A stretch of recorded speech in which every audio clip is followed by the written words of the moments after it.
Hello, hello. There we go. Unmuted. Hello, hello. Welcome to another reaction stream. It is Thursday. I hope you've had a wonderful week so far. This is the last reaction stream of the week. So let's make it a good one.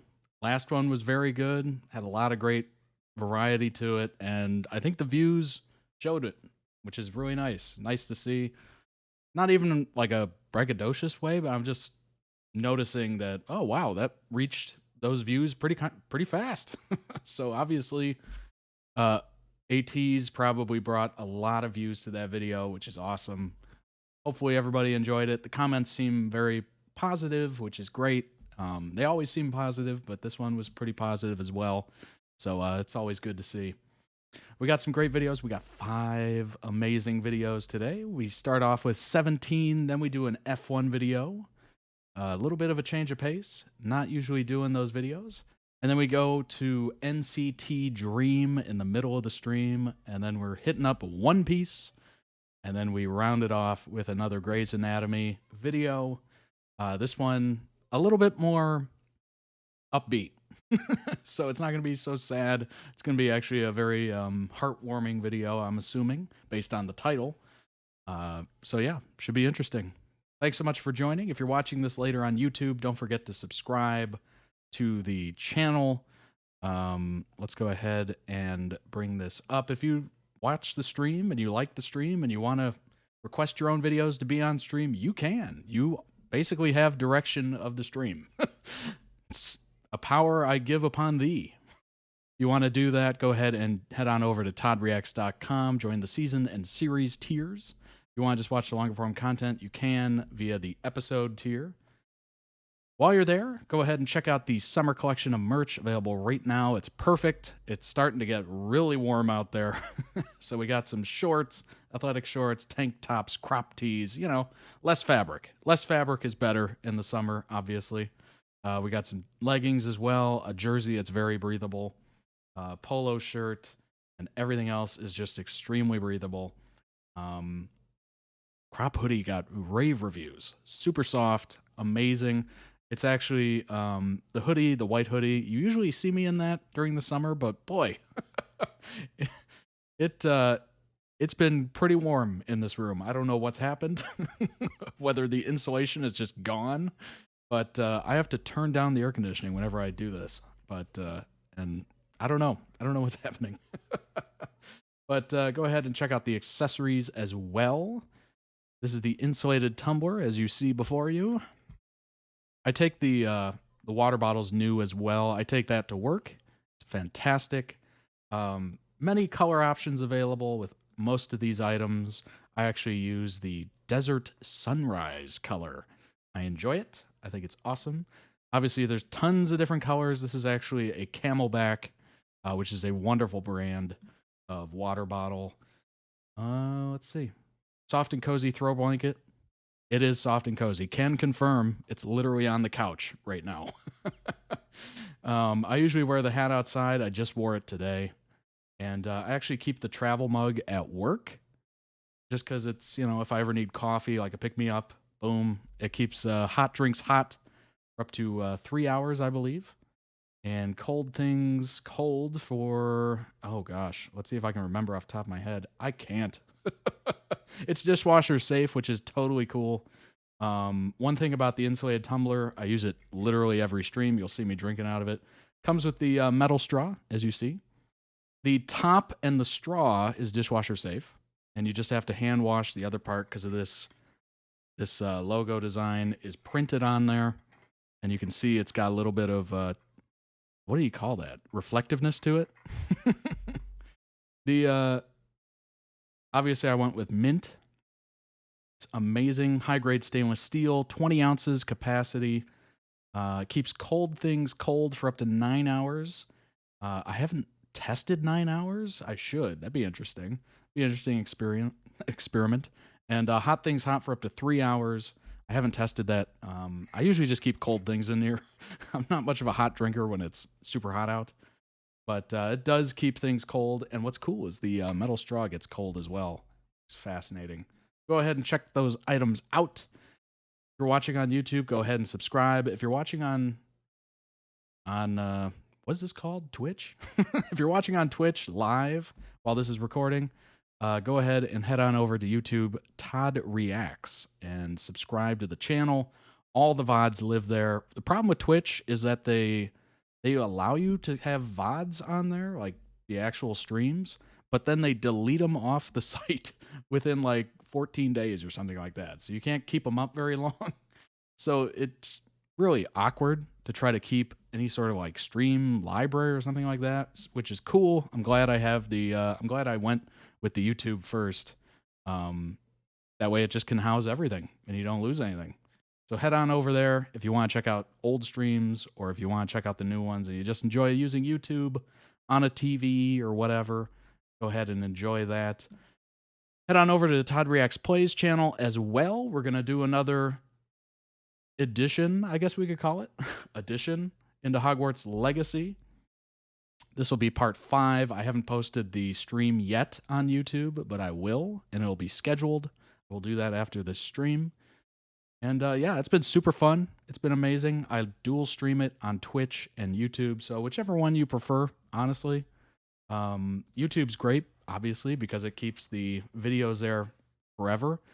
So if you come over to the playlists, you'll see all the Life is Strange videos, all the Fortnite videos, all the Hogwarts Legacy. And the problem with Twitch is that eventually it'll just leave. So right now on Twitch, you can't see, I think, the first 2 Life is Strange videos. It's annoying. It's so annoying. So head on over to the YouTube. They will always live there. And yeah, I dual stream. And if you chat on YouTube, it'll show up on the stream on Twitch. So there you go. Let's go ahead and, oh, you know what? I can't forget this. I cannot forget this. I almost always do, but I shouldn't. Go ahead and join the Discord. There's currently 113 members in there. As you can see at the top, it tells you when I am live. I actually put the schedule in there, and it includes a link to the Twitch. So if you want to watch it live, you can. You just click that, and it'll bring it right up. And if you hit event details, it'll actually tell you the streams coming up for that and whatnot. It's cropped right now because you have to join the Discord to be able to see the Discord. I'm just giving a little preview here. If you want to request a channel, you're really into something, you can do so via the request a channel. Bit redundant there. Introduce yourself when you join. Very nice group. I think you'll enjoy it. Everybody's been super awesome. It has been interesting. It's much more of a community in there because we're all connected. You know, if you want to talk to me, you can. If I want to talk to you, I can at you and you can respond. It's fantastic. Much more, I don't know, interactive than YouTube comments. Obviously, I do still look at those, but this is more like good pace. Like I can get back to you pretty quick. Updates from me or yours truly. That is if stream is running late or I need to cancel it, I will make an announcement in there and you'll know. You'll know. Support thread. If anything ever goes wrong with the website, you see an issue or bug, put it in there. Obviously, we had a Discord authentication error that was going on. Apparently, it's been resolved, which is cool. So when you authenticate, when you join toddreacts.com, it should now connect you to the Discord and have your role listed there, which is super nice. If you're a fan of Xenunu, Critical Role, Bridgerton, Anime, Danmei, BTS, 911, Doctor Who, Umbrella Academy, Shadow and Bone, Dead Boy Detective, Six of Crows, Law and Order SVU, Young Royals, The Rookie, Arrowverse, whatever you're into, we can make a channel for you, and you can meet other people that are really into it. And who knows? Maybe you might learn something. Maybe you might teach somebody something about the universe you enjoy. And we do have a bunch of fun ones too. Pet pictures is always awesome. Gaming. Have you played a game? Did you like it? Did you hate it? Let us know. Book club. Did you read a really good book lately? How many books are on your bookshelf that you haven't read? Let us know. If you want to do a book report, hey, I'm all for it. You know, just because we're done with school or we're still in school or we're not in the class that would do a book report doesn't mean you can't stop. Rant rave, if you just want to go off on something, feel free. Tech talk, movies, question of the day. Olympics are coming up in Paris, so we have an Olympics channel as well. That's going to be really lively when it kicks off, for sure. That's going to be super lively. I'm going to spend a lot of time in there. But yeah, join the Discord. There's over 113 of us in there, and everyone's been super nice. It's a wonderful community. I'm sure you're going to interject some wonderful thoughts and links and memes and photos and all that good stuff as well.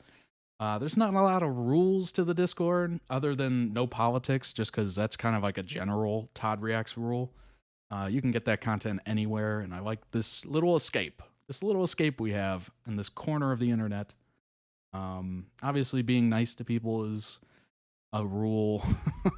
Not spamming. I think that's about it. Not a lot of rules. And honestly, we don't really need them very much, so... Everyone's been super cool and nice, and it's been fantastic to like converse with people in there as well. It's been wonderful. So if you would like to join, it's totally free. Links are everywhere. It's on the website at the top. It's under every video on YouTube. It's on the Twitch profile. Go ahead and join. Looking to get that number as high as humanly possible. That way, if ever I have to cancel a stream, everybody knows. Everybody knows. The community tab on YouTube is just garbage. So most people don't see it. It is not a good way to communicate with you all. And this is much more subdued than most social media. Most social media is very intrusive and all that stuff. But this seems much more chill. And I just enjoy it. I just enjoy it, and I've enjoyed my time in there. So anyway, that's my pitch. Join the Discord. Why does it want to... Oh my gosh, it wants to... upgrade OBS as I'm live. Wow, that'd be great. All right, let's go ahead and start with the first video of the day. It is Going 17 2020 is a mess. 17's Got Talent. I have no idea what this is going to be like. I think I've reacted to 1 or 2 17 videos previously. It is a lot of members. A lot of members. So it'll be pretty chaotic, I'm assuming. Let's go ahead and jump in.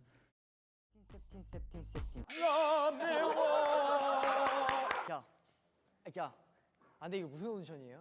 저도 잘 모르겠어요. 침튀기니까 좀 가만히 계실래요? 아, 네. 아, 나 성격이 급해가지고. 나다. 뭐? 가자. 빨리 나다. 이름이 왜 근육통이에요? 근육통 없이 자라가지고요. 아픔을 못 느끼시는데? All right, I was right on the chaotic. 선배는 왜 때리시는 거지? 건드리지 마시라고. 왜 이렇게 깨끗하셔가지고? 아 진짜. 뭐야? 안녕하세요. 안녕하세요. 안녕하세요. 누구세요? 심사위원인데요. 아, 심사위원이구나. 왜 이렇게 게임방송을? 아, 저 빨라요, 제가 좀. 빨라요. Why are you so frivolous? 오케이. What an insult. 인성이 좋네 이 친구가. 아유. 저 지금 소심해가지고. 그 얘기 다 했어. 오셨다. 가가 누나랑 윤세 누나랑 해가지고 연락 주기로 했어. 레이디 가가 씨. 나 누군지 알아. 나는 모르냐? 형이야 오늘. I know him. 많이 컸다. 메시지 좀 주지 그랬어. 그 방금 전화하신 분이 혹시 누구세요? 가가멜. 혹시 TV가 나요. You look better on TV. 정한 씨. 건드리지 마. 슈퍼스타. 사인 한 번만 사인. 이따가 해드릴게요. 건드리지 말라고요. 것 같은데 팬 사인회가 아니라 모두들 아시겠지만 저는 세븐틴 갓 탤런트를 주최한 보승관 사장이고요. 조사장이라 불러주세요. 그리고 댄스 트레이너로 일하고 있는 트레이너로 일하고 있는. 그리고 저희 회사에서 제일 유명한 레이디 가가. 완전 슈퍼스타잖아요. 레이디 가가 분이랑 이제 직접 콜라보. I'm assuming there's different levels of fame. 오늘 다들 최선을 다해서 오디션 봐주시기 바랍니다. 네. 정말 기대가 Maybe not, 되는데 but I just have a feeling there probably is. 계신가요? 제가 하겠습니다. 저 성격이 좀 급해요. MC 하이 패스. MC 하이 패스. 현재 하이 패스입니다. 오, 기대돼요. 너무 기대돼요. 웃으면 안 되죠?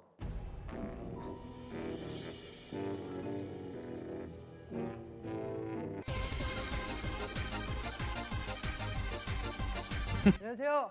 미국에서 온 MC 하이 패스입니다. 영어를 잘하시나요? 아니요. 그럼 준비한 거 이제 보여드리시면 될 것 같습니다. 저 랩을 준비했습니다. 랩. 비트 있어요? 비트는 BPM을 이렇게 그럼 처음에는 좀 느린 것부터. 아니 좀 처음부터 빠르게 해주세요. 아 처음부터 빨리 가겠습니다. 야.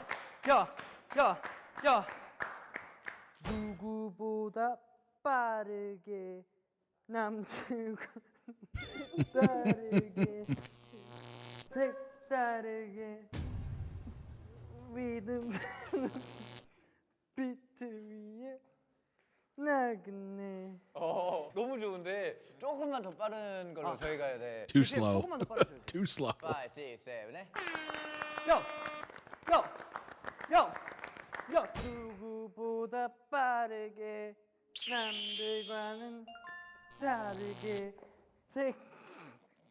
색다르게 리듬 비트 위에. 아 근데 조금 빨라진 것 같아요. 아 좋은데. 뭐 다른 랩 없어요? 다른 랩? 이것만 3달 준비했어요. 이거 외우기로 좀 오래 걸리신 것 같은데. 지원서를 또 보면은 지금 3, 4 오디션을 다 본 걸로 지금 나와 있어요. 네, KBS, MBC, SBS 다 봤습니다. 방송국 3사예요. 방송국 3사. 이 3, 4를 다 두고 세븐틴 가탤런트 오디션을 지원한 이유가 뭡니까? 엄마가 엄마가 어떤 표정으로 나오라고 하셨죠?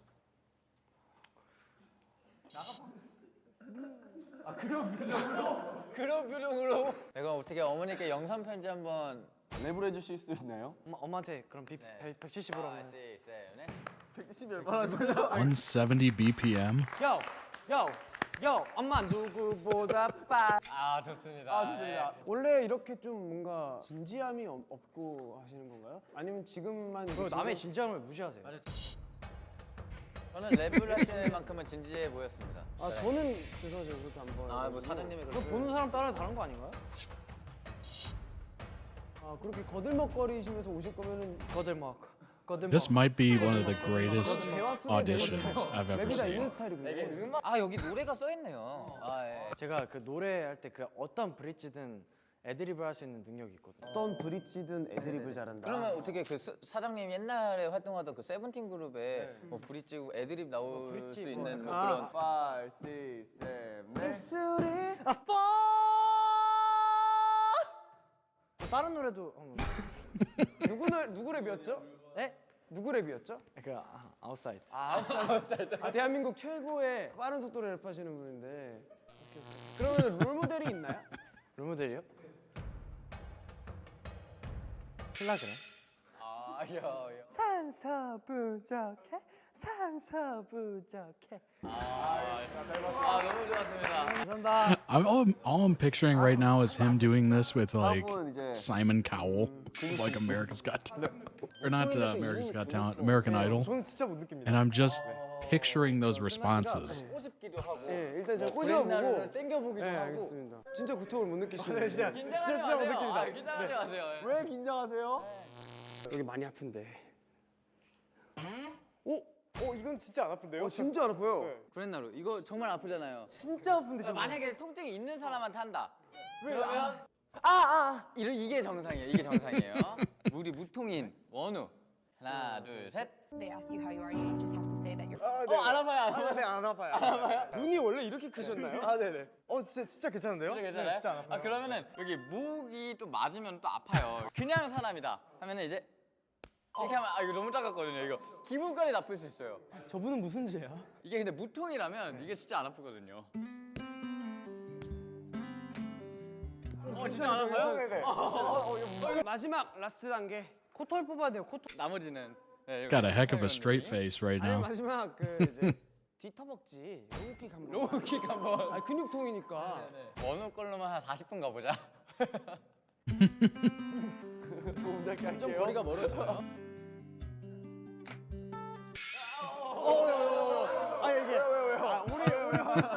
그 댄서 트레이너님 빨리 해주시기 바랍니다. 빨리. 스텝 밟지 말고. 오디션 탈락해요 이렇게 되면. 아니.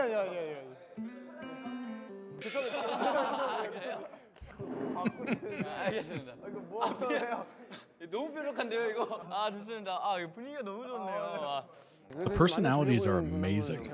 저기 가운데 바바리 Comedy, 스트레치 코트 comedic 입으시는 timing. 분인데 눈꺼풀이 굉장히 무거워요. Clearly, they enjoy each other's presence a lot. 나라고 불었어요.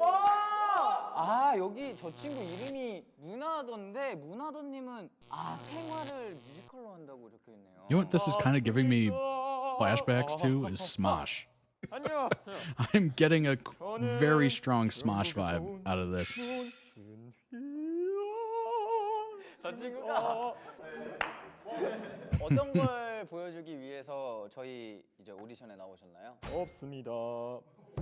왜 나오셨나요? 저는 심심해서 왔습니다. 심심해서 왔군요. 준비한 게 있다면 조금만 보여주시겠어요? 준비망고.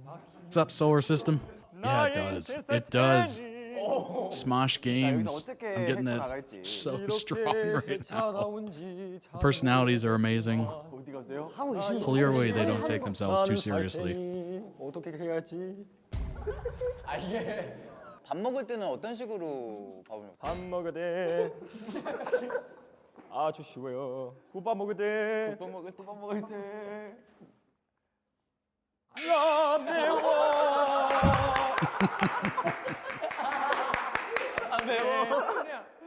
그 식당 이모님한테 그러면은 사이다를 주문하는 거를 뮤지컬로 하실 수 있어요? 국밥 먹다가 사이다 주문하는. 너무- 네.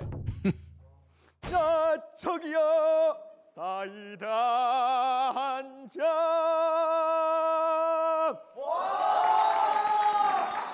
너무 멋있어요. 굉장히 감사합니다. 이거는 제가 Magnifique. 같이 이렇게 합을 끝내는 거 아닙니까 이게? 맞습니다.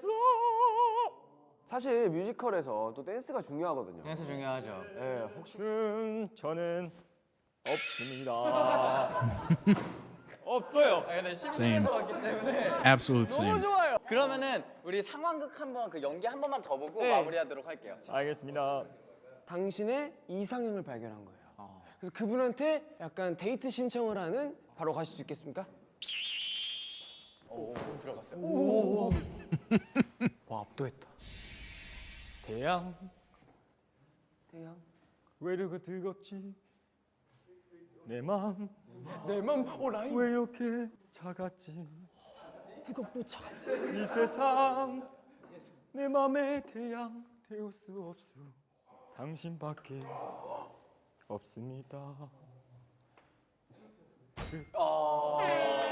And scene. 하지만 내 마음은 차가. 너무 감동받았어요. 만났다. 네, 마무리하도록 하겠습니다. 감사합니다. 좋습니다.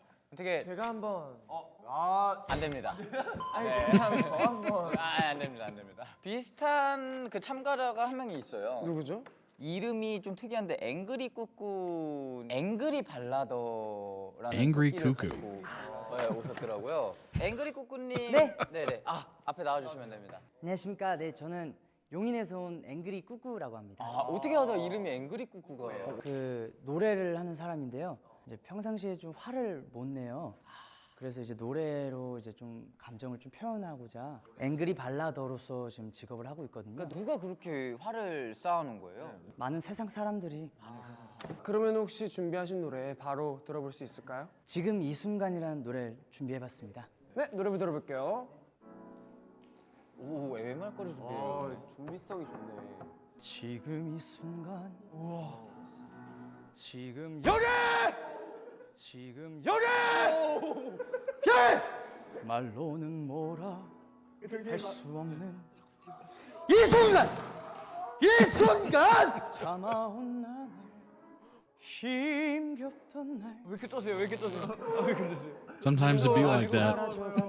지금 시간 Just on that roller coaster. 지금 여기 말로는 뭐라 할 수 없는 이 순간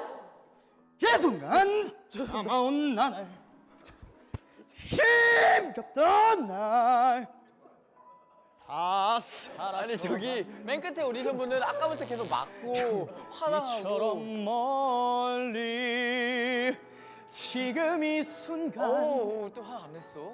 마법처럼 간절히 바라고 원했던 날들 저분 선거 나가셔? 혹시만 있을 뿐 그 많았던 고난을 바이브레이션인가요? 맞설 뿐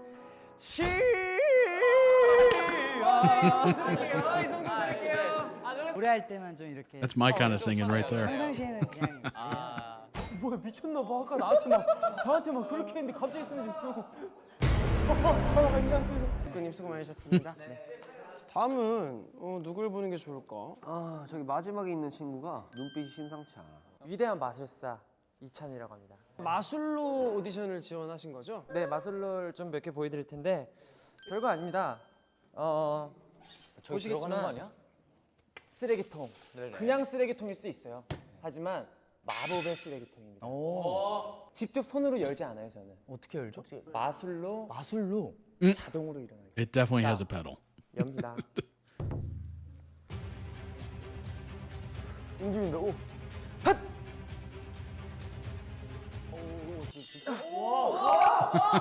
잠깐만 집중 좀 할게요.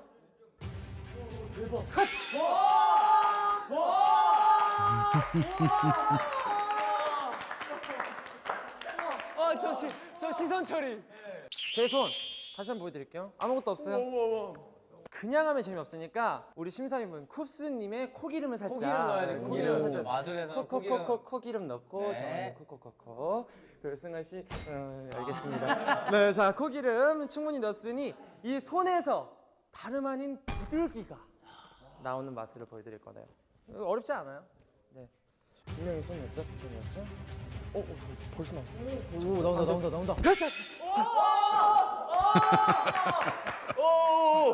들어가. 이제 죄송해요. 이런 마술을. 진짜 잘하신다. 어떻게 더 있나요? 아직 몇 개 남아 있어요. 여기 있는 사람들 다 점프 시켜주실 수 있으세요? 다 점프 시킬 수 있죠. 어렵지 않습니다. 자. 저기 불난다.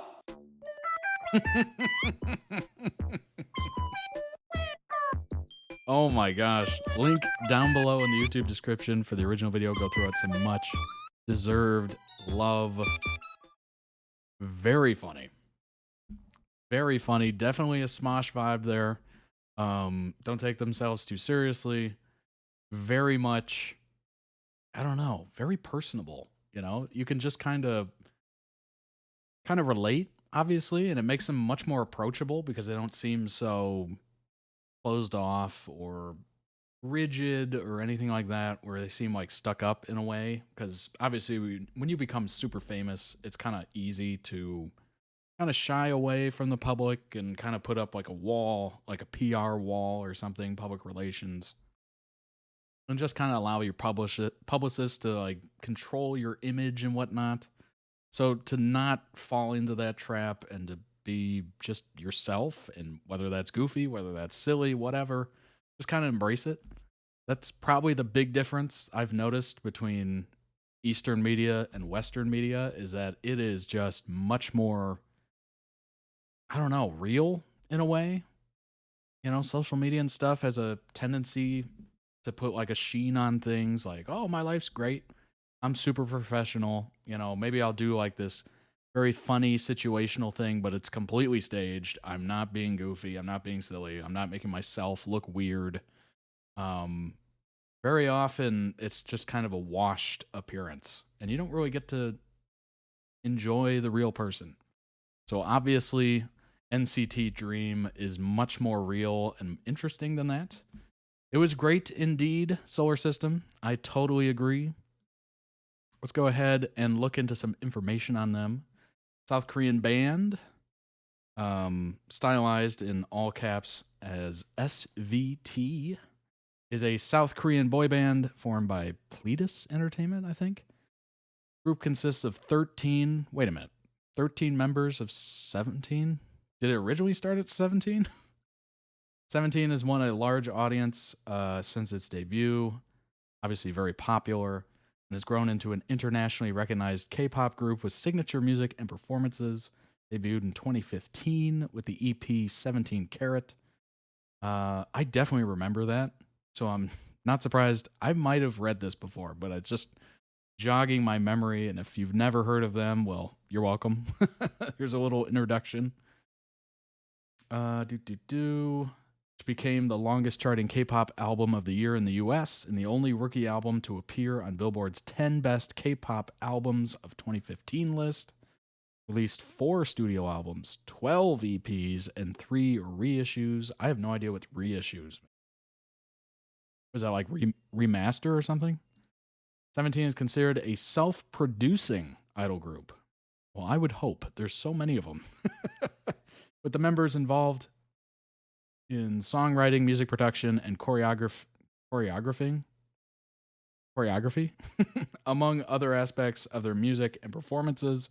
They perform as one group and are divided into 3 units: hip-hop, vocal, and performance, each with a different area of specialization. They have been labeled performance kings, theater kids of K-pop. That makes a lot of sense. Like, that was all over that video. Theater kids of K-pop. And K-pop performance powerhouse by various domestic and international media outlets. Yeah, that makes total sense. The name 17 is derived from the expression 13 members plus 3 teams plus 1 group. Oh, well, there you go. Kind of explained itself. Representing how the 13 members are divided into 3 groups, obviously, and come together to form one cohesive group. The name originally referred to how 17 members, with the other 4 former pre-debut trainees, planned to debut. Okay. That makes sense. Yeah, that makes a lot of sense. The official name of 17's fan club is Carrot. It was announced at a concert in 2016, named after the measurement unit for diamonds, obviously. It's a reference to their debut. Global fan base.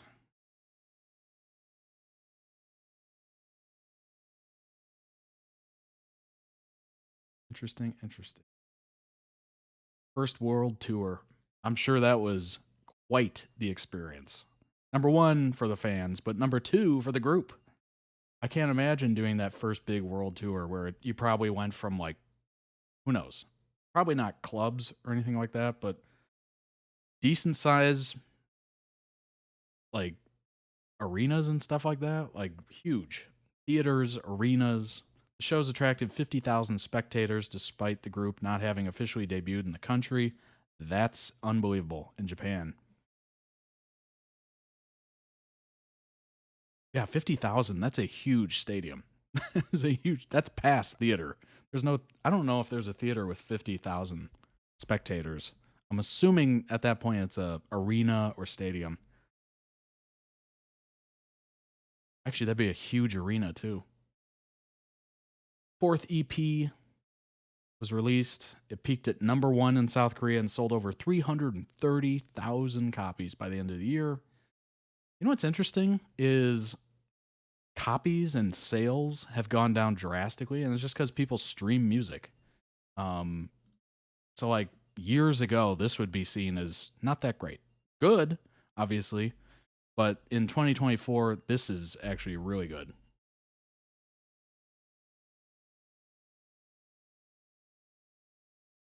Don't Wanna Cry became one of the group's most popular tracks, with its music video becoming 17's first to reach 200 million views. That's huge. That is absolutely ginormous. If you can reach 100 million views, you are doing things right. Let's go ahead and check out the members profile. 13 members, self-producing. Fandom name Carrot. Official logo. I like that logo. That's really neat. It kind of reminds me of, oh my gosh. What does that remind me of? It reminds me of, oh gosh, what is it? It's a video game. Oh no, that's stuck on my tongue. Metal Gear Solid.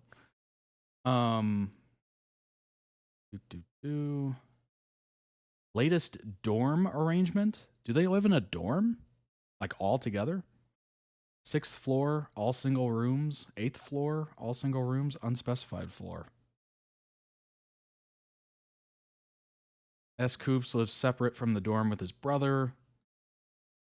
Wanwoo and Mingyu live together separate from the dorm. So obviously they have housing available to them. That must be part of the contract or something. That's kind of nice. It'd be even better if they didn't take that money from you and you just got free housing. That'd be great. But I'm sure that's somehow included into the contract. S. Coops, or Koo, not exactly sure. Leader, hip-hop team leader, rapper, sub-vocalist, born in 95. He's a Leo.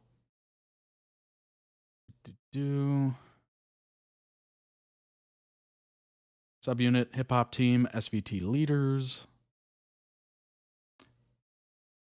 Older brother, born in 93.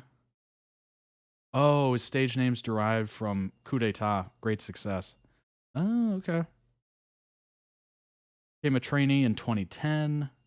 He was a member of trainee group Pleatus Boys. Originally supposed to debut with Newest. His dream is to become an actor. That's awesome. Obviously has a lot of talent behind him and name recognition, so it shouldn't be too hard to become an actor. He did Taekwondo for 7 years and has a black belt. Whoa! Okay. He doesn't like lemons. He was supposed to debut in Tempest, but the group disbanded pre-debut. Interesting. Jonghan? Boy, I'm butchering these names. I just know it. I'm sorry. I'm very sorry. Born in 95 as well. A Libra. Vocal team. Younger sister. Likes Korean food. I mean, I would hope. Especially stews and chicken. Favorite food is pasta. I mean, you can't go wrong with pasta. Pasta is amazing. I think I had pasta last night, actually. Says he's closest to Joshua among all the members. Appeared as a guest judge on King of Masked Singer. Between dating someone older or younger, he prefers someone older because he needs someone to take care of him. Joshua. Born in 95 as well. Capricorn. Born in LA. Really? California. Born and raised in America. Only child. Joined and began his training in 2013. Favorite animals, rabbits. Rabbits are so cute. So adorable. Music's his life. Views himself as a calm person. Same. Reading, amazing. I need to do more of it. Sleeping, amazing. I need to do more of it. Eating, amazing. I need to do less of it. Singing, amazing. I think I do the right amount of it. Playing the guitar, amazing. I'm not really into it. And watching movies, amazing. I wish I did it more. He loves anime, especially One Piece. Well, we're doing a One Piece video soon in this stream, so hang on. Made a cameo in 18, Season 2, Episode 7. Then you have June. Born in 96, Gemini. Nationality Chinese. Born in Shenzhen.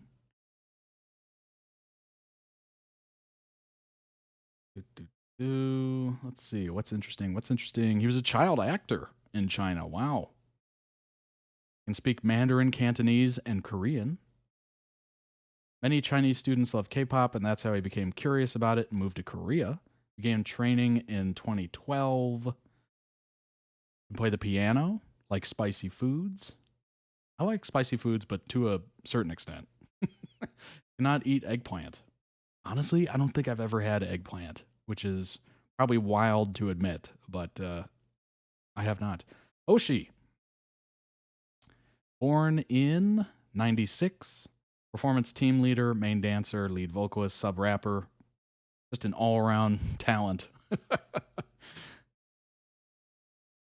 Got an older sister. One of his nicknames is 1010 because his eyes are the same angles of 10 hour, 10 minute on a clock. Likes Japanese food. Black belt, another black belt in Taekwondo.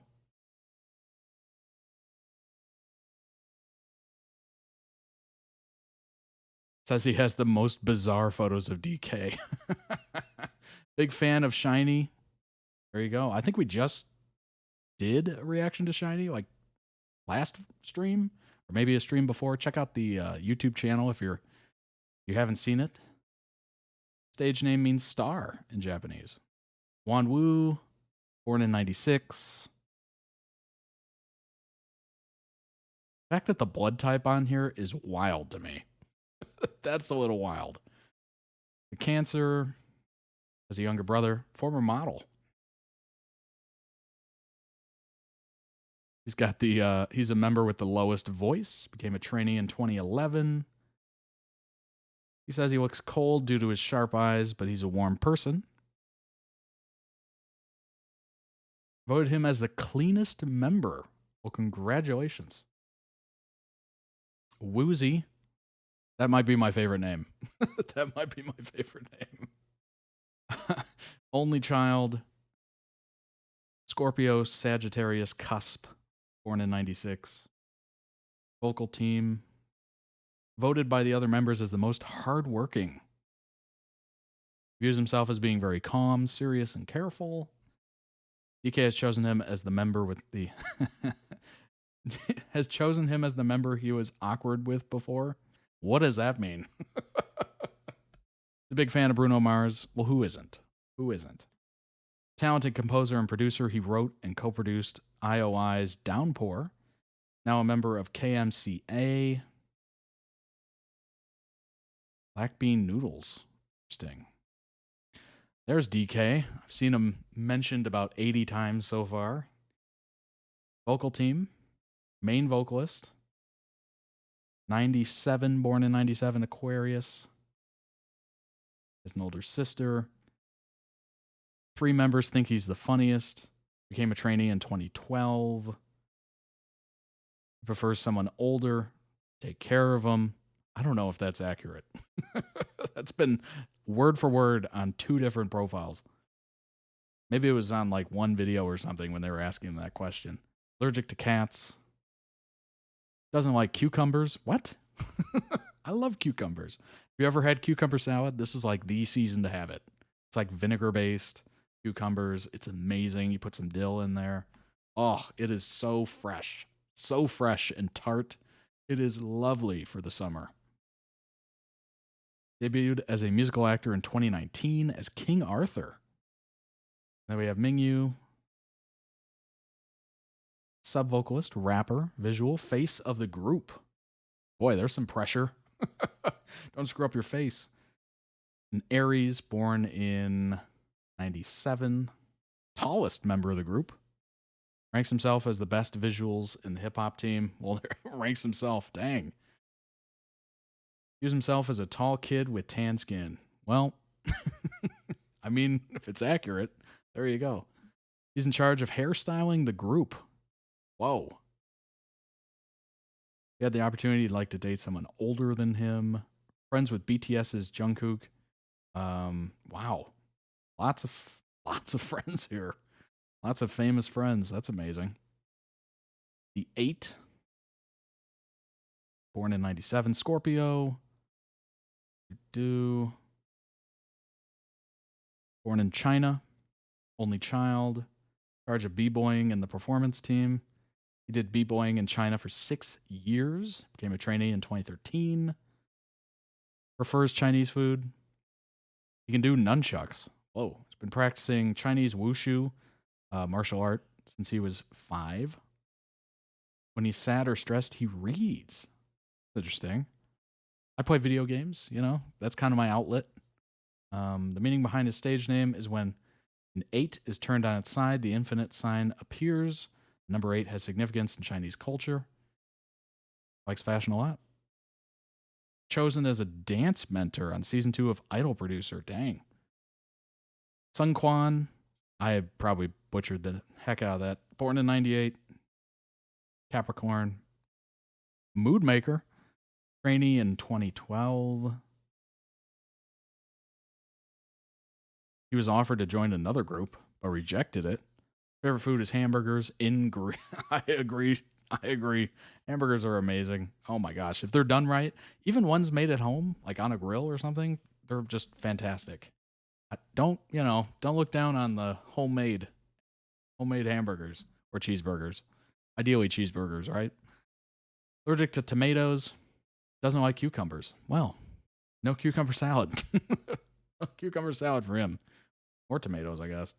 Which is also a great topping on hamburgers. Between salty and sweet, he prefers salty. I think I'm going to go sweet. Hobbies are volleyball, calligraphy. Wow. Okay. Basketball and musical singing. Says he remembers all the members' birthdays. Dang. You got Vernon. Born in 98. Aquarius. Born in New York. Dang. Okay. Father's Korean, mother's American, of German and French ancestry. Became a trainee in 2012. His last name spelling is actually a mistake. When he was born, his mom was the one writing down, assisting his name for his birth certificate, and mistakenly spelled it. Oh my gosh. Instead of the common spelling of it, Choi. CHWE. How do you do that? What?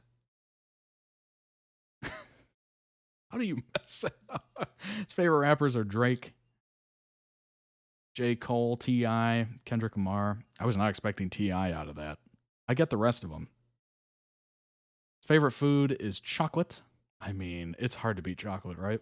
Dark chocolate, milk chocolate, it's all good. Allergic to peanuts, that's too bad. That is too bad. Admires David Bowie. Hey, he's got good taste. Harry Potter fan, heck yeah. Received the nickname Twix because he had brought a lot of Twix into their practice room. Hey, Twixes are good. Twixes are good. Dino or Dino. Born in 99. Aquarius. Explain that in a family tree, his name is written as Lee Chan, but that his real name is... Lee Jung Chan, but his real name is actually Lee Chan. Interesting. Parents are dancers. Became a trainee in 2012. Big fan of Michael Jackson. Well, that's a good person to be a fan of when you're dancing. Favorite fruits are apples and grapes. Can't go wrong with those. Likes fried squid and spicy sauce. Doesn't like cucumbers. Boy, the cucumber hate. I don't get it. Cucumbers are so like nothing. Like they taste good and they count as nothing. I don't know. Anyway. That is all the members. Let's go ahead. That was amazing video. Amazing video. So funny. Clearly they are very loose around each other, which is always a good thing. The next video is F1 Funny Awkward Moments. I have no idea what to expect out of this because racers are typically not funny, especially F1. It's usually very serious. Lots of money goes into those cars. Going to an F1 race, I looked at the prices of the tickets. Good grief. Good grief. Which is why when I went to a race, I did the IndyCar racing instead. It's like the level down from that. Same kind of car, but just a little less, I don't know, tweaked or maybe slower in a way. It's just the step down, basically. And it was fast, it was fun, and it was way cheaper. Way cheaper. Let's go ahead and jump in. Picked up a point, did Lando Norris from P16. Remember that, of course. Norris was starting from the back. P16. So to pick up a point from there... Oh, gosh. I don't think that's you, but I haven't seen you in person. As a guy, that is very funny. Late, but congrats. Thanks, man. That is very funny. You can't grow a beard yet, huh? No. Two-time world champion and you can't even grow a beard. Blame my mom. I reckon I can knock you out. Get my ass. Whoa! What I do for Get my ass. Not to the boss. Not to the boss.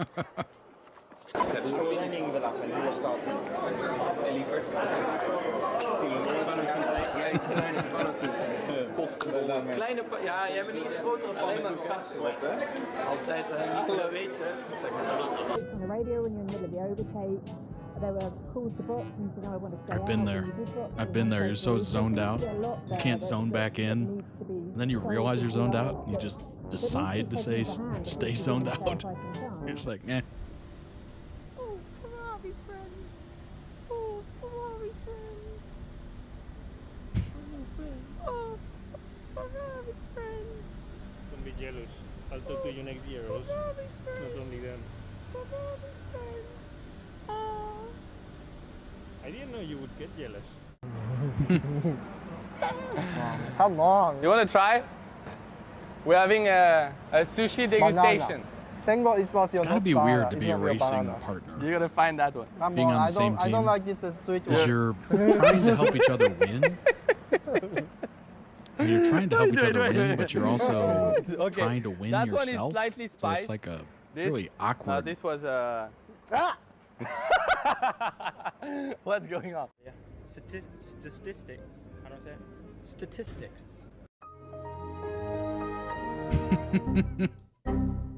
I've been there. I've been there on stream where I just can't get the words out. Stuff. You just say it for me. Of the season, and maybe not at all races, but you I think I've said that before. execute races and be as a team and improve throughout the year. Yeah, but for me, that doesn't really feel a lot different to last year in that sense. The choice. Guess the same way. Get it on. Are you serious? Yep. Everyone's done it, so. What if you get that wrong? That's phenomenal.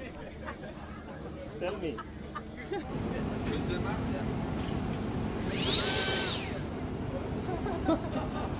Don't stop. We are way faster in this thing now.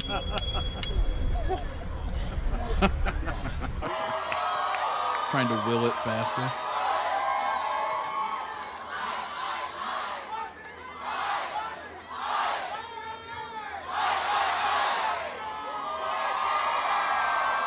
Go forward now, go forward, go forward.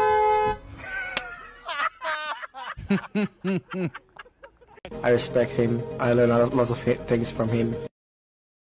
I gotta paint his I need to tattoo your Welcome back, everybody, to Group 2 of our drivers' press conference here at Suzuka. From left to right, as you can see, we have Max Verstappen, Daniel Ricciardo, George Russell, Zhou Guanyu and Charles Leclerc. Very warm welcome to you all. I think we should... Can this go lower, so he's shot from below, so he looks like an absolute James cake. Corden. Can we go lower, or I can just go, we'll go higher. Wait there. Sure. Okay. There, that's it, go now. That's it, that's the angle. That's the angle. Okay. Yeah, so the helmet's awesome. Do you like it? Yeah, it's one of the best. To see that they are actually excited. Yeah.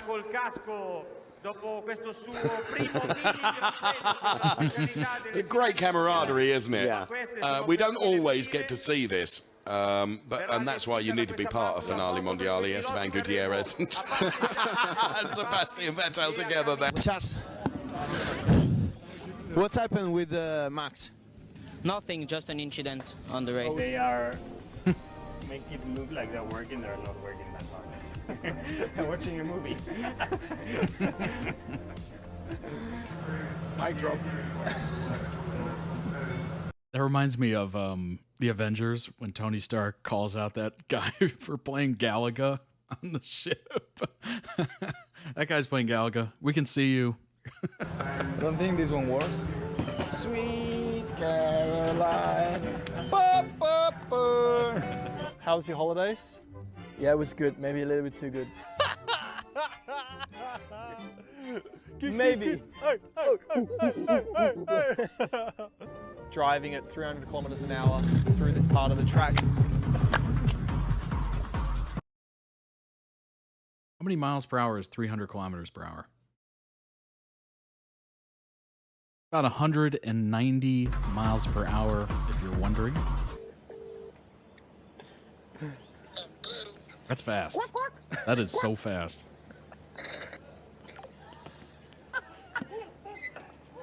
And the fact that they're so close. They're so close to each other. That's crazy. He's not picking up anymore. I will go with...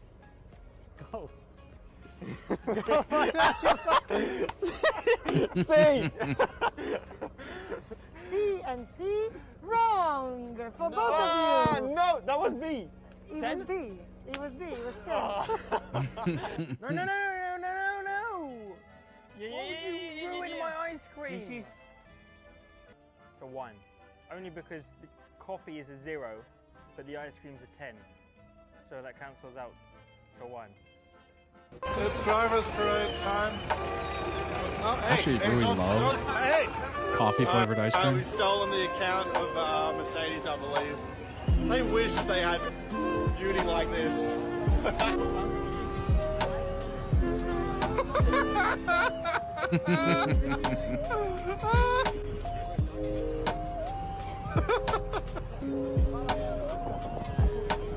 WTF? Yes. Where are the frogs? Put on your best Australian accent and say good He was so evening. quick on his Cairo feet is on the that. best place to watch the F1. That's gonna be amazing when the Mexican tries to speak Australian. Hey mate, you gotta watch F1 on Kaigo F1 Planet.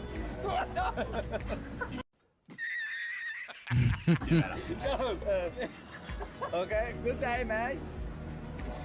Kaigo is the best place to watch the F1. You can get in there. How many did you hit? Yeah, how many try. did you Try to hit? get there. Come on. Try. Of course I open. Yeah, you fit in it. Oh my gosh. No, wait. Halloween. I'm wet.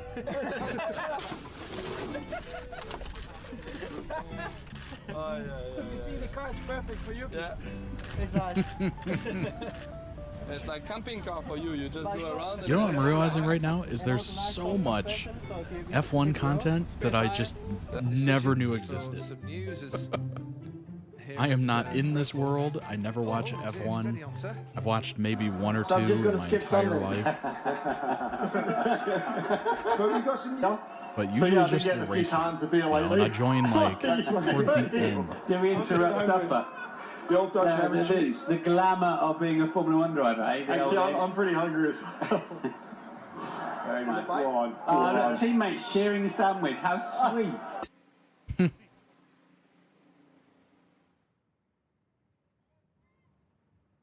Oh yes, I know. Watermelon. Skipping away from an interview. Come on. Watermelon is not an orange. What? A watermelon is not an orange, is it? No, it's not. That's why. But why? Did they say it's orange juice? No, they said it's orange and you said, oh, watermelon. Cool, see you later. Next up, we have Carlos Sainz for Ferrari. Here I am. Enchanté. Ashante. You're speaking Portuguese, French, now you're in trouble. Yes. Yes. If you post this, I will kill you. Right here. What is happening right now?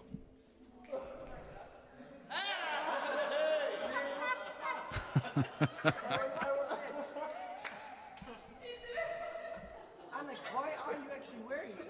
Because it was there. Oh, can I have one photo?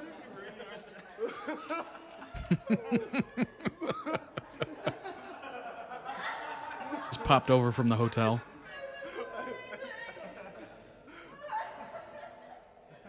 Serious,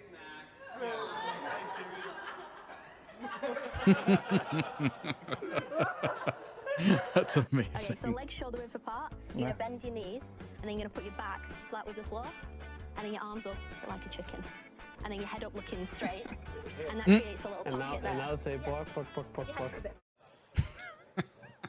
Arigato.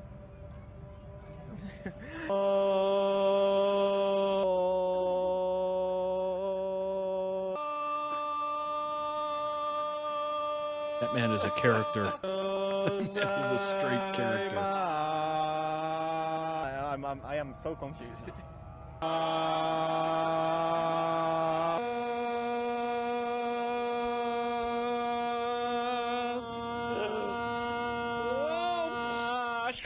It's gonna explode. Arigato. Arigato gozaimasu. Is that real sweat?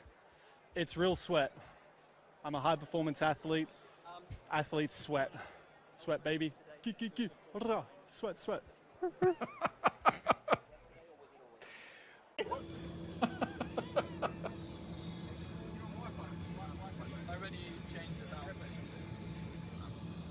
Barca. Now that is a flex. Playing FIFA on the private jet. That is quite the flex.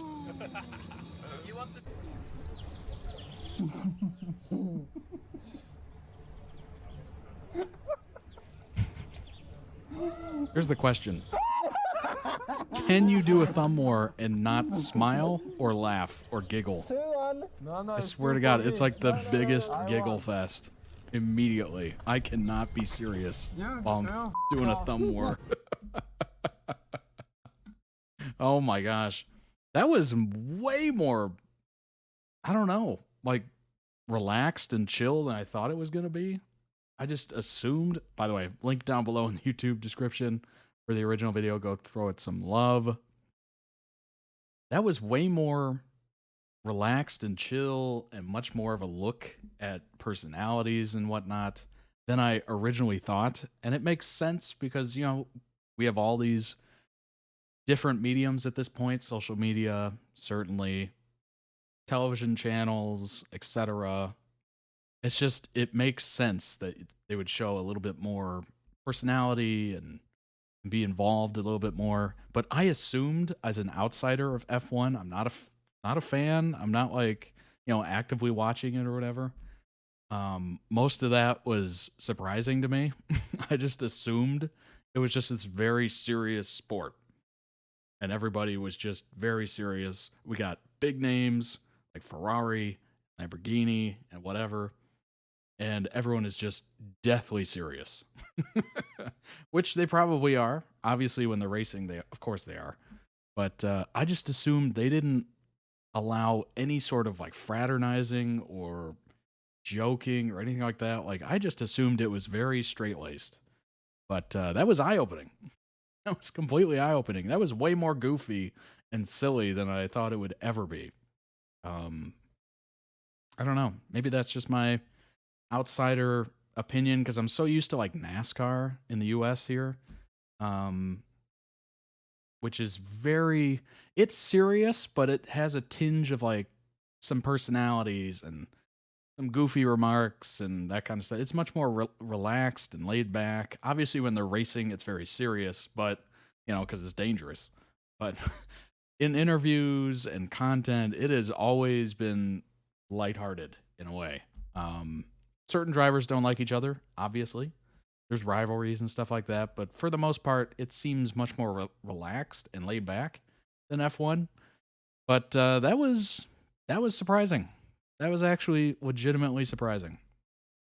Let's go ahead and look up some more information on F1 because honestly, I am kind of a noob. I am a normie when it comes to F1. Funniest F1 driver. This is obviously from Reddit, as you can see. Understand that there's some drivers we might not know how funny they are as they struggle to articulate themselves in English. That's another thing. It's a very international sport, so it's kind of hard to translate jokes and that kind of thing. So really, for, you know, English speakers or English-speaking media, kind of tricky. I'd say personally that Seb is the funniest F1 driver. He seems a lot more witty. Lando is witty, but in his own sense. Kimmy, well, that's just Kimmy. I think Martin Bundle's jokes are pretty good and quite consistent. 79 upvotes. Vettel's number 1, very quick-witted. Vettel hands down. Ricciardo,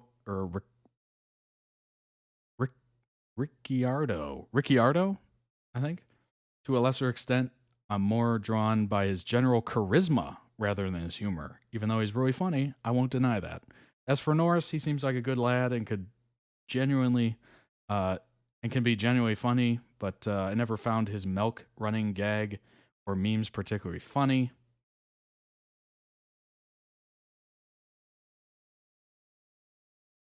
The man who Ooh, I'm not going to read that, but you can read that. That's kind of interesting. Oh my gosh. That is quite the story right there. That is quite the story. Sebastian Vettel seems to be coming up a lot. Sebastian is the funniest in my opinion. Daniel can be funny if he doesn't ruin it with some humor, adult humor, we'll say.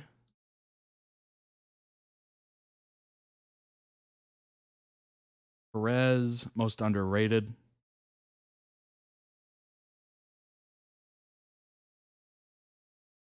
Nico Rosberg, hands down. Vettel, because I never felt like he is trying to be funny. He is just being silly and playful, and I think that's how he is. That's ultimately the best, when it doesn't seem like you're forcing it. Yeah, a lot of them, I think Vettel kind of comes away with the win there. F1 is one of the most interesting sports to watch on the planet. Millions of petrol heads and general fans of the sport tune in each week, see their favorite drivers pass through curves with unimaginable speeds as they compete for the number one spot. That's the thing that is so interesting about it. It is fast. They are close. Like, it is unbelievable just how fast and close they are. Sport produced numerous legends and role models such as Michael Schumacher. That's a name I recognize instantly. Most recently, Lewis Hamilton. These drivers managed to influence the younger generations and have a positive impact on their lives.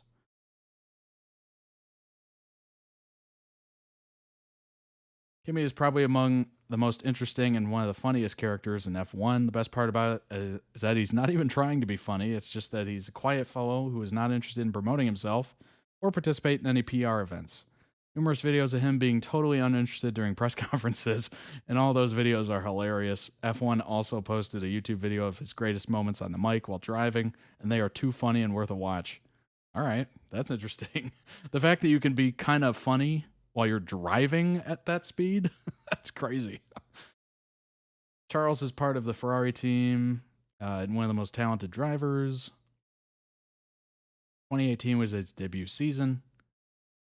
Apart from his skills, pretty funny fellow who never misses a chance to make a joke or two with his team. Several funny interviews, tons of hilarious moments. Lando, who we definitely saw in that video. We might have seen these other folks. I just have no idea what their face and name looks like. I don't know the connection. Furthermore, his partnership with Carlos Sainz also has some hilarious moments. Yes, that is right. We did react to a Lando and Carlos video previously. Go ahead and check that out. It should be under, I think it's under Lando or maybe Carlos. I think I put Carlos's name in the title. So just search that on YouTube. You should be able to find it. Daniel, our last entry is Italian. There we go. Australian-Italian driver and soon to be member of McLaren. Had just 7 wins and 29 podiums in his career so far and is considered a very skilled driver. Although his last season was a bit disappointing, one thing remained constant, his humor. Pretty cheerful driver. He's always in the mood to make jokes, and that's why he's one of the most likable. It's pretty amazing. 5 most entertaining. Valtteri. Let's see. Got Valtteri. Who else? Yuki, Max, Lando on the list again. So if you're on the list, if you're on multiple lists, I'm assuming you are funny. Like multiple people have put him on the list. And obviously with Carlos as well. That's kind of like a tag team effort there, I assume. Fernando. Alonso. Mr. El Plan himself. Veteran of the grid, having raced since in 2001. 2001. Whoa.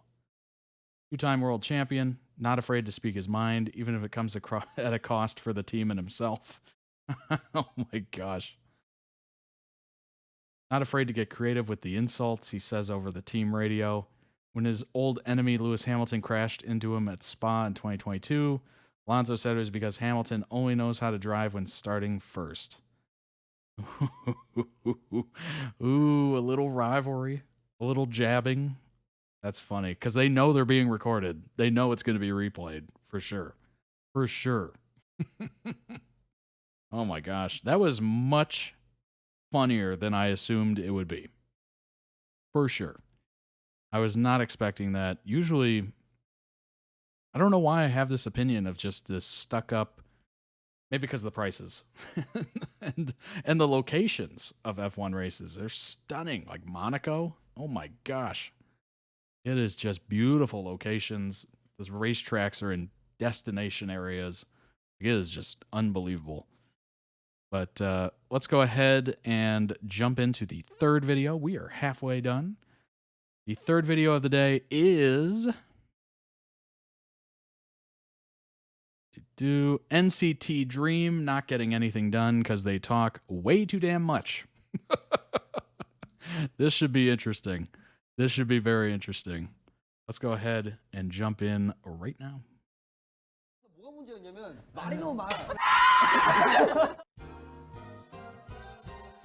원래 컸거든. 이렇게 벌었어. 아 진짜.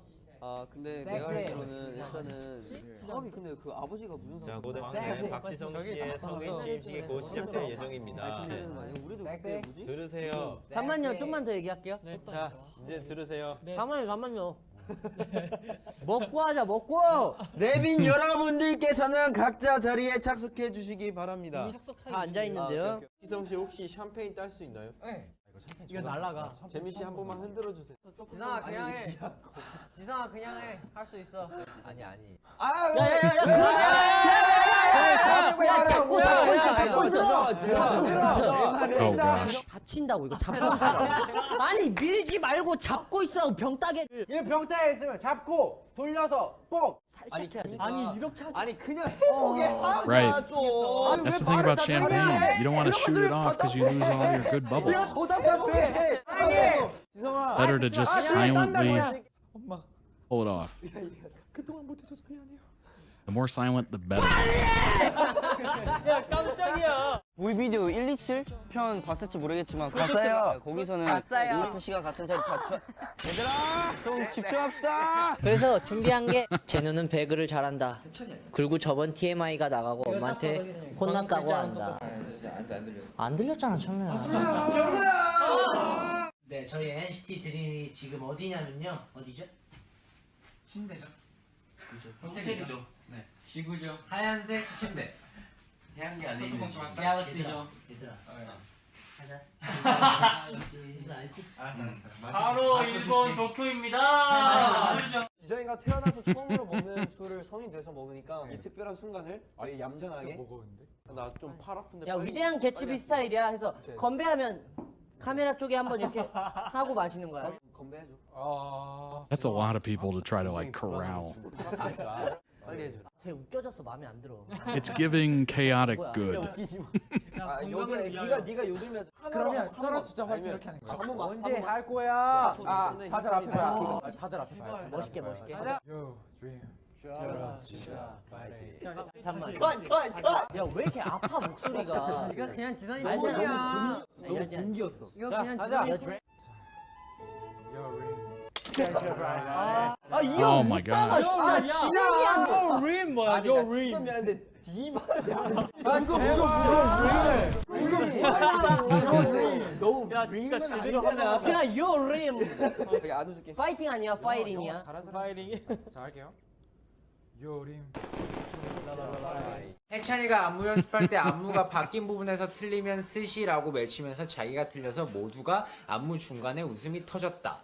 잠깐만. 이거 제노지. 이건 나야. 제노야. 이 글씨가 너라고? 그냥 제노야. 야, 우리 지금 마피아 아니야. 그냥 본인만 얘기해. 자, 밤이 왔습니다. 자, 저희가 1, 2, 3 안무를 배우. 여러분 오랜만이죠? 저 정말 오랜만. 갑자기 연주. 시간이 1. 야 제가 4. 나 1 했는데. 일단 인사부터. 언제 나서 그때 아니야? 그 연습실 앉아서 Oh god. As soon as it gets sidetracked, it's 기억이 안 나나 본다. 그래서 런쥔이? 그래서 다음. 아 맞다. 자, 지성이도 그때 우리와 함께 눈총기면 쓸모없는 거였나? 아니. 어쩔 수 없어. 그러면 그런 시간에 제노가 있어요. 네, 안녕하세요 여러분. 제노입니다. 야야 잡담하지 말고 빨리 오라고. 한 장만 꼈어. 너 여기. 네가 한 번 더 땡기면 돼. 지문이 인식 바보야. trying not to spill on 아니 myself. 잡담하지 말라며. 뭐하냐 진짜로. 내가 알아서 할게. 아 시범인 거예요? 이렇게 하시면 돼요. 제가 봤을 때 황런지 선수 나쁘지 않았던 것 같아요. 맞죠? 이거. 이거 몇점 벌써 액션 들어간 거예요? 몇점 받을 것 같은데? 벌써 액션 들어갔고요? 450점. 450점? 내가 NG. 아까 내가 뭐라 했어? 아까 내가 뭔가를 시켰잖아. 뭘 시켰죠? 별로. 야 카메라. 배우 씨 저쪽. 자 마이크. 마이크. 아니 얘기했잖아. 분노를 표출해야 돼요. 이게 왜 이렇게 잘해? 그리고 이쪽에 짜증나. 아니야 넌 잘하다. 들어봐. 들었어요.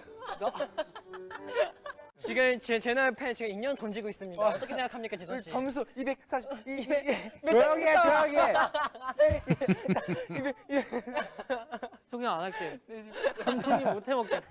런쥔이 형! 안 듣는 동생이 되어버렸지. 게다가 우리 중에 제일 작던 지성이었는데 언제 이렇게 머리도 커가지고 만내가 되어. 머리랑 진짜 우리 진짜. Oh my gosh. 손발은 원래 컸거든. 아니 우리 진짜 한 단어. 알았어. 야 우리 같은 시간. 그래도 우리 좀 해야지. 여러분, 런쥔이 맞출 때까지. 네, 일단 저희가 사실 방금도 어디 갔다 왔죠? 행복 얼라이언스 데이라는 여러분. 잘 들어. 나 그냥 아무도 신경 안 써. 잘했어. 귀 올리고 잘 들어. 귀 열어. 네, 저희가 사실 여러분. 얘들아 우리 같이 방송해야 돼. 따로. All right, yelling in the middle of that's chaotic evil. 이렇게 하면 그만 쓰시. 내가 그만 쓰셔. 나 비염이야. 야야 손잡았어. 벌써 끝났어. 지성이 거. 자 할게 빨리. 이게 있어서 저희가 정해드리려고 합니다. 이게 저희가 흔들 때 방향이 저희끼리 정했던 게 그렇지. 오른쪽에 시작해서 왼쪽으로 이렇게 했어요. 왼쪽에서 오른쪽. 나 이쪽 방송 듣고 있었어. 왜? 채널 1이었구나. 나 채널 1번. Amount of side conversations. 그다음 다른 멤버한테 좀 줘봐. 알겠어요. 자 뽑으시죠. 런쥔이가 읽으니까 재미없어. 여긴 아니고요. 모두들 집중해 주세요. 내가 또 10초 샀잖아. 형이 가르쳐준 대로. 일어나. 지금 시즌이 분들을 보고 계신데 지금 말씀하시면 아직 카메라. 그게 아니라 이유가 있죠. 네 이유 얘기해 보세요. 해체형 때문에 그랬어요. 여기 앉았는데 형이 앞에 있으니까 올라와. 나 신발 신고 있어요. 벗으면 되잖아. 벗기 너무 힘들어요. 귀찮은 거야? 결국에는 지금 받아왔는데 귀찮은 거야. 제가 얘 좀 데려 나가 봐. Number one, you're inside. Take those shoes 아니야, off. 너는 얘를 어디다 걸어놓고 오면 돼. 아 정상 교육 시키자. 네, 자 본론으로 돌아왔어요. 자 여러분 본론으로 우리 사랑해요. 알았어. 해찬이 세대 진심으로 때리기. 와 이거다. 그래, 넌 할 수 있어. 일단 한 대 진심으로 때리게 할게. 얘 근데 진짜 아프다고. 그러니까 우리가 동의해야 돼. 이게 진심인지 아닌지. 아니야 여기는 그러면 살살 때려놓고 계속 해찬이 때릴 수 세대 있어. 진심으로 때리기이기 때문에 한 내가 번도 진심이 느껴지면 돼. 받는 사람이 진심이 느껴져야 돼. 그냥 내가 봤을 때 우리가 아까부터 그냥 해! 아니 아까부터 문제가 뭐였냐면 말이 너무 많아. 뭐가 말이 많아? 합주기가 됩시다. 합주기. 자, 근데 지금 이게 예상 밖에 놀랐어. 작은 스텝들로 No one big vibe. Keep up. Too slow, too fast. 속도 I was gonna say that probably the only way to get them to stop talking is just start singing. 근데 이제 Get them to sing.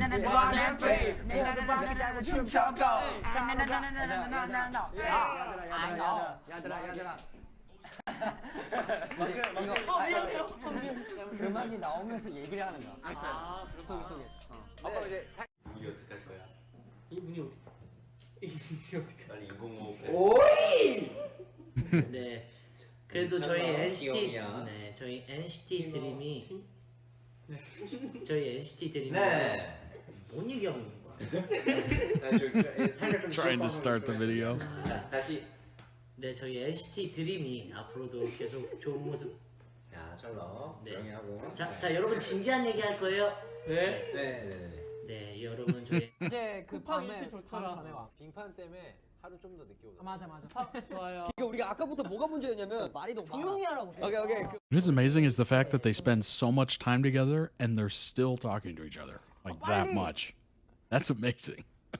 It tells you that number one, they're very comfortable with each other, and they're just really good friends. 응원해주러 또 태용이 형이. 야 맞아요. 감동받았어. 호밍 시스템. 티와 트랙. 무대로 산적이다. 오케이 기분이 봐. I'm pretty no more. I'm the boss of the world on the town. I feel like I'm 아무튼 태용이서 가기 전까지 또 우리 마시는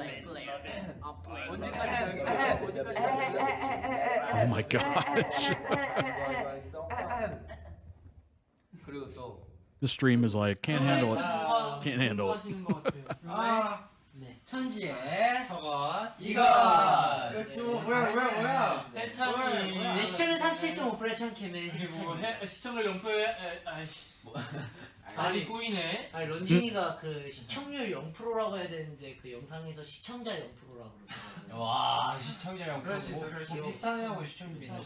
자 본론으로 돌아와서 네 저희 자 본론으로 돌아와서 지성 씨, 네 본론으로 돌아와서 오늘부로 I need a raise. 전부 다 성인이에요. 맞아. 그러니까 한 그죠? 명씩 간단하게 소감 한 번만 맞아. 하고 한 바로 명씩 아니에요 지성 씨만. 지성이가 Oh gosh, this is gonna go off the rails quick. 나 진짜 미치겠다. 말이 너무 많아. We talk too much. 그러니까 재민이부터 한대. 재민이부터. At least they're like self-aware of it. 재민이부터 하고 재민아 하고 아니 아까부터 뭐가 문제였냐면 아니야 방송이 지났어. 재민아 아니, 하고 바로 빠져. 봐봐 재민아 한 명씩 하고 다 바로 빠져. 그리고 지성이가 마지막으로 하면 돼. 이렇게 말 이제 하면 오케이 렛츠고. 아 진짜 미치. 우리 몇 시간째야? 이런 것도 우리 아이디어 얻는다니까. 재민아 여름 나기 같은 거 요즘이. 저는 특별히 여름 나기가 있다면 뭔가 약간 아까도 말했듯이 Oh gosh, it's already starting.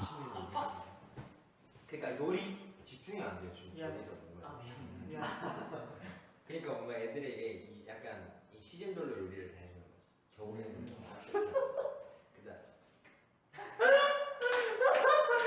미안해 진짜 미안해. 준호랑 저랑 같이 그 형들한테 전화해가지고 형 밥 사주세요 이런 거 많이 하고 제가 저번에 도영이 형한테 전화해가지고 먹었어 그래서? 먹었어. 도영이 형 많이 줬어. 한 번 다시 전화했지 배고파서. 듣고 있지? 아 뭐야 그러면은 그건 그냥 말하기 귀찮아서 사랑해 I think it's literally impossible to have them all at the same 런쥔이 once. 얘기 좀 들어줘.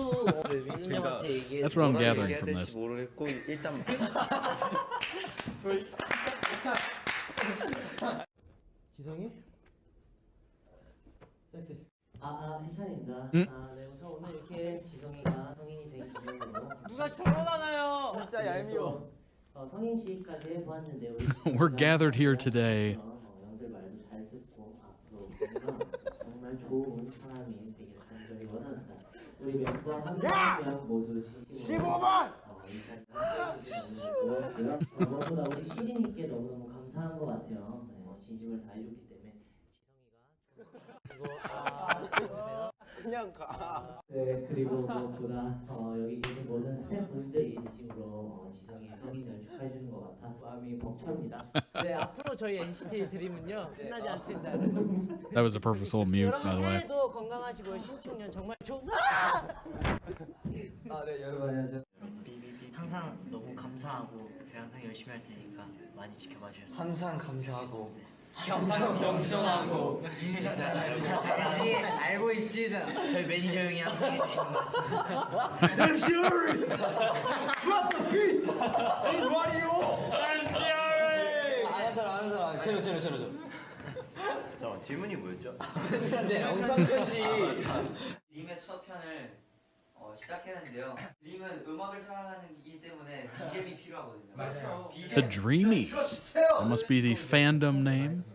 The Dreamies.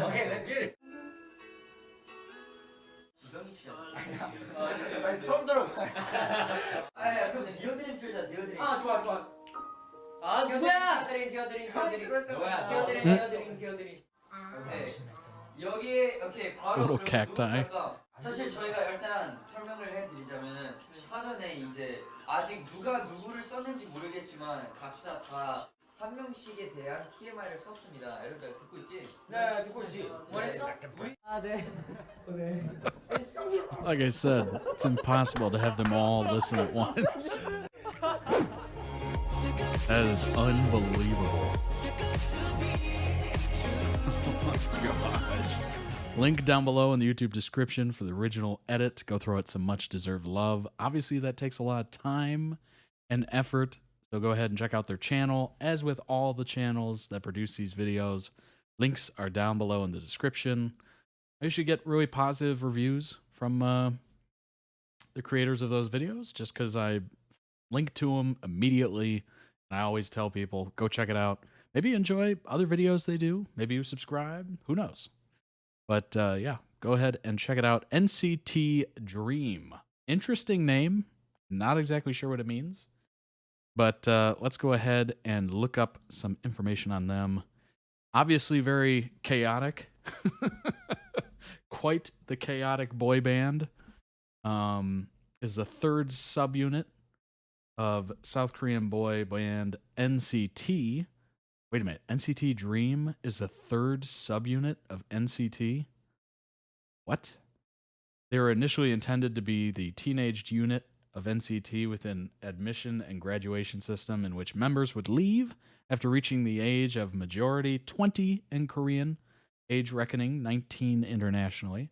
Prior to rebranding in 2020, the subunit debuted in 2016 with the single Chewing Gum, a lineup of 7 members whose average age was 15.6 years old. Wow, okay. In late 2018, the group's leader, Mark, graduated from NCT Dream, but returned in 2020 when the group began promoting as a fixed 7-member group. Interesting. It was supposed to be like a teen boy band version.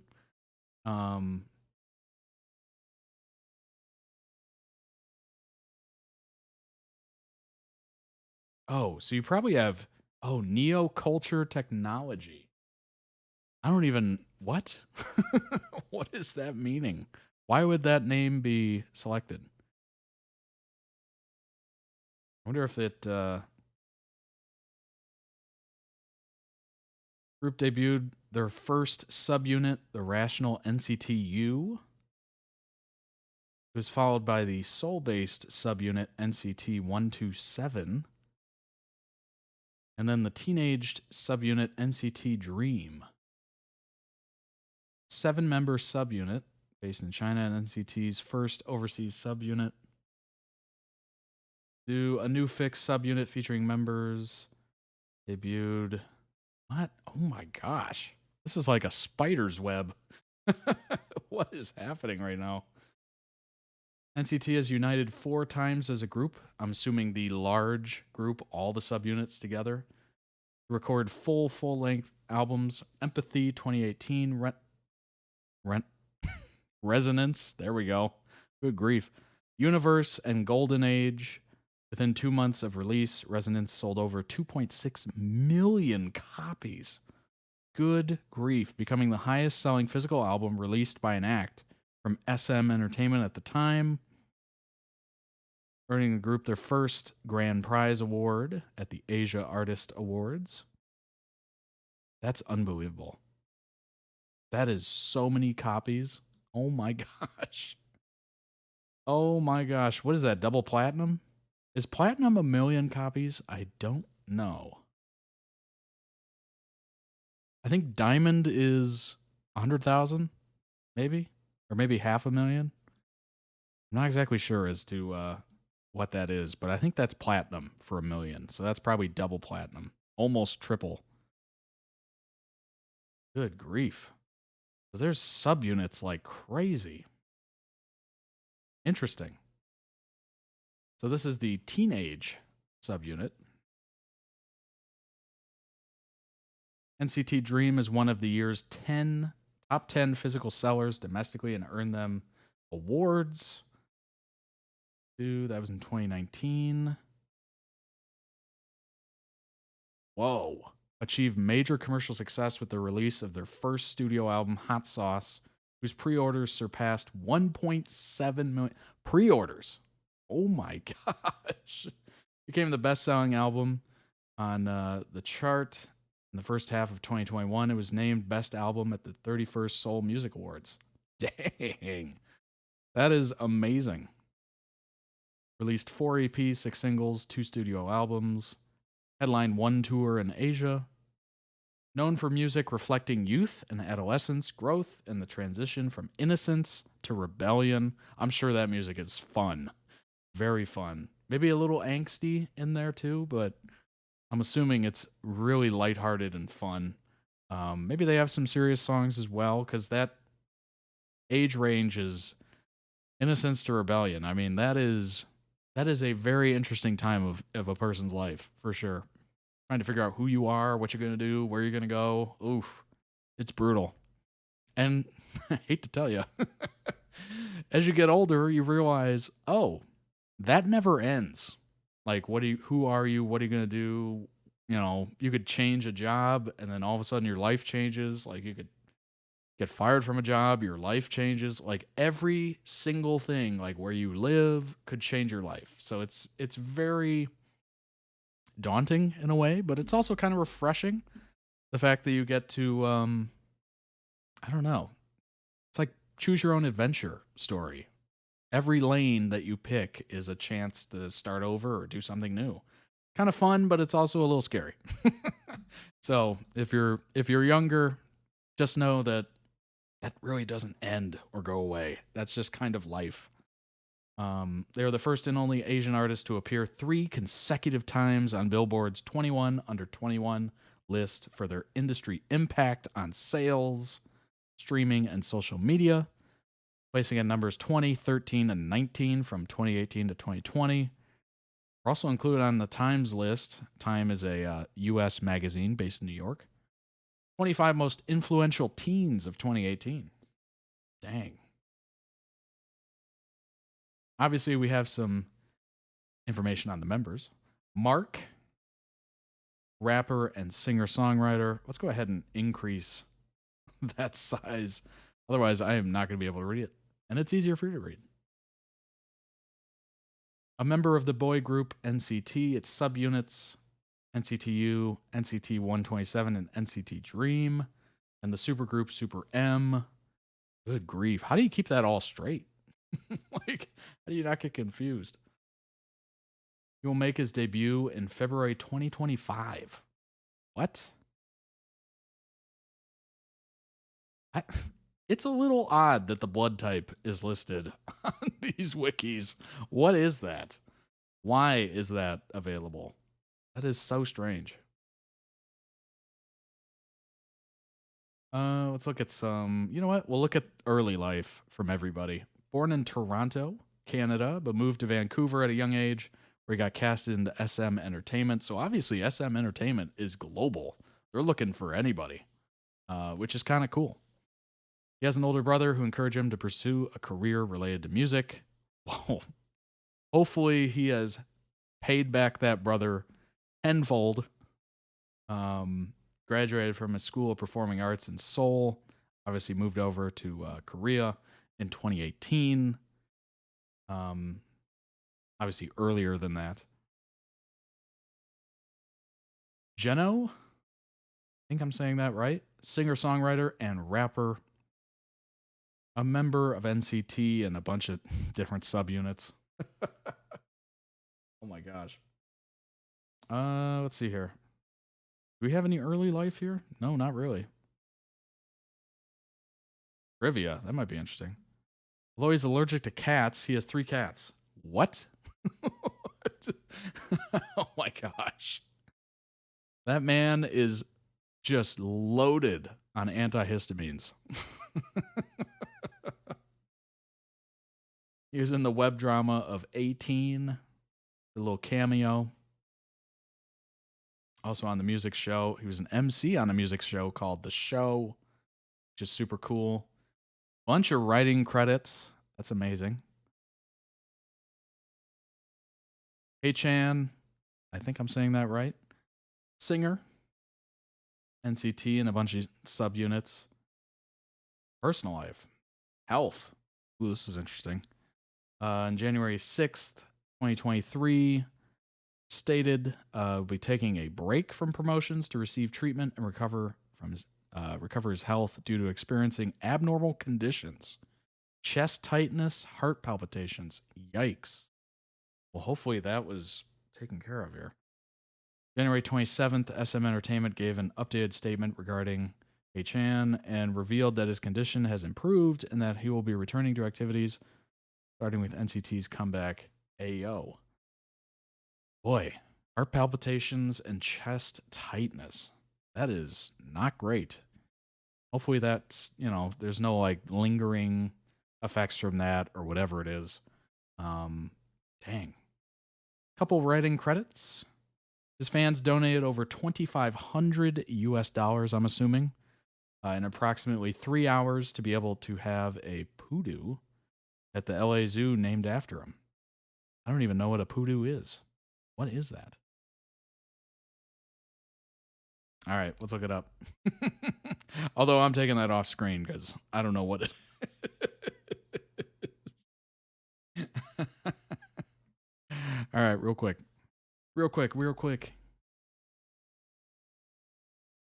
Oh, it's a South American deer. Oh my gosh. Look at this thing. It's like the tiniest little deer. The tiniest little deer. Oh my gosh. Wow.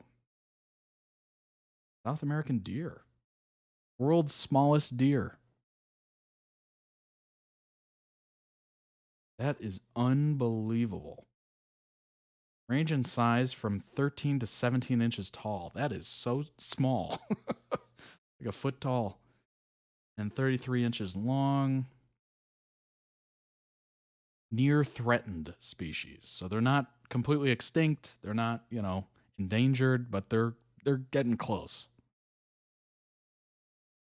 That's unbelievable. Wow. Look at that little guy. I've never seen a deer that small. That's really neat. That is really freaking neat. Oh my gosh. $2,500, huh? He loves classic Disney movies, with Lion King being his favorite. Oh gosh, Lion King's so hard to watch. It's so emotional, but it is a great movie. The songs are fantastic. The characters are great. But yeah, classic Disney movies, they never go out of style, Huge fan of the popular group Shyy. We're also his label mates. Probably where he met him, right? Michael Jackson as well. Not surprising. Oh, there was a Mickey Mouse Club in Korea recently, 2015. Wow. Okay. I did not know that. I thought that was long gone. Jamin is a singer-songwriter, rapper, and actor. Let's see, what do we got here? What do we got? Where are we going to go? Writing credits. Tons of songs here. Rainbow. Like We Just Met. Breathing. Recently. Been on a reality show. 18 cameo. Mickey Mouse Club. Mouseketeer. Wow, I did not know that was still a thing. I thought that ended in like the 90s. That is surprising. You know who was a Mouseketeer? Back in the day, way back in the day? Ryan Gosling. He was in a class with Justin Timberlake and Christina Aguilera.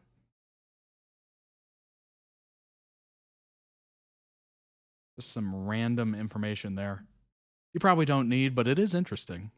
I had no idea the Mouseketeers were still around. Chenle, singer and lyricist. Oh, we got a health issue here.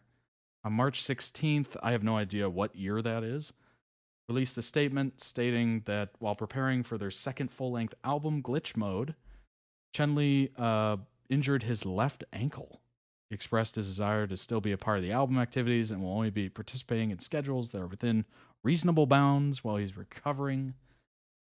I'm assuming that happens a lot. Choreography, having to do that, practicing over and over and over. You're going to have like stress fractures and I'm assuming just repetitiveness. Maybe some of the moves are like tough on joints and whatnot. I have no idea, but couple writing credits. Released music when he was a kid in China. That's amazing.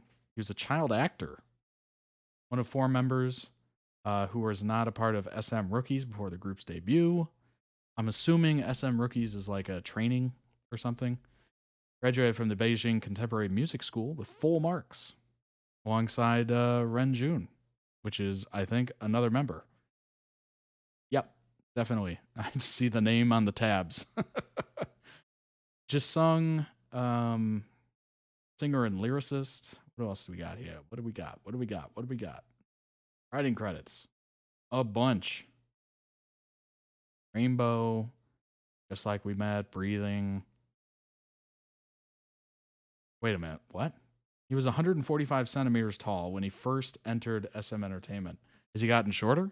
Has he gotten taller? What's happened? What has happened? He was when he first entered. That sounds terrifying. I don't know what happened to him, but I wish him well. Oh my gosh.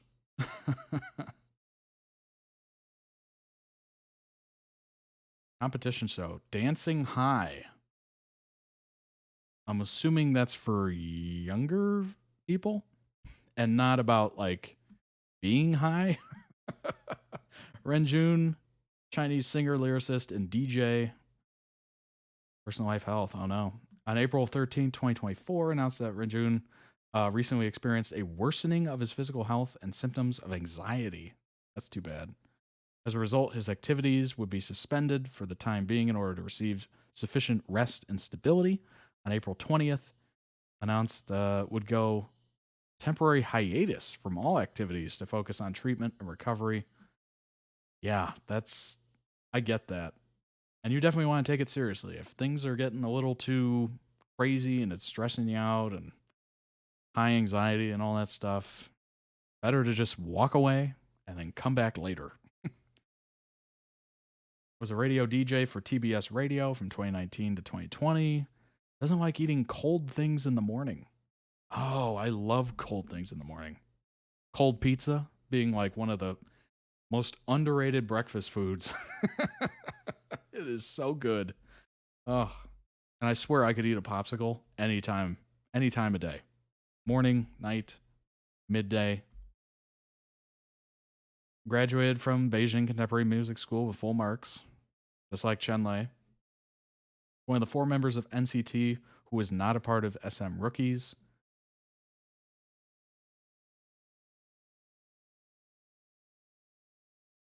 Made his official debut under NCTU 2020. All right. That was amazing. Obviously, honestly, if I'm thinking about it and I'm trying to be professional and, you know, I got things to do, whether it's an interview or something like that, that would drive me nuts. I'm very, I don't know, particular about how I handle myself in front of a camera. As I've been doing it for hours at this point. Hundreds of hours, who knows? But yeah, that would drive me nuts after a while. I'm like, come on, let's get out of here. Let's go do something else. I gotta want to be here forever. I'm assuming it would be very funny to begin with, but eventually I would be like a couple of them that just kind of lost it.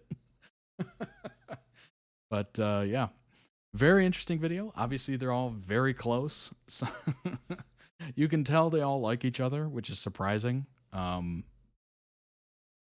Yeah, it's just, it's a totally different attitude of groups in the West and the East. Like in Hollywood and whatnot, it's just everyone's out for their own, and it just seems a little bit more ego-driven. All the bands typically don't stick together, and those that do, it's amazing. It's like, wow, they made it all these years, you know?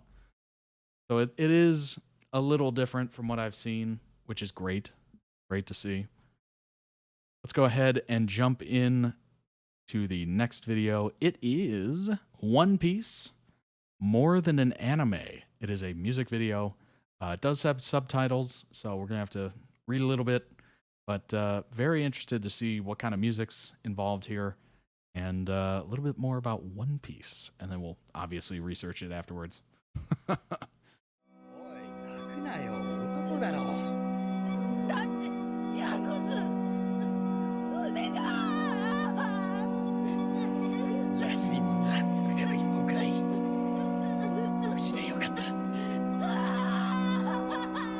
High emotion scene. Good lord.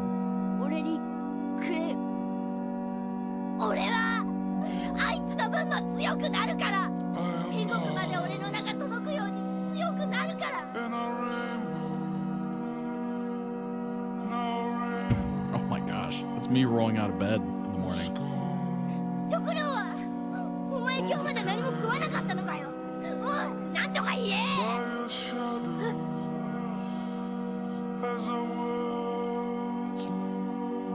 なんでだよ。なんでだ。お前が俺と同じ夢を持ってたから。伝説の薬があるんだ。そうだ、病気でも治しちゃう。そ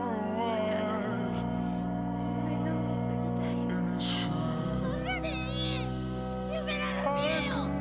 俺だって海賊の息子だから。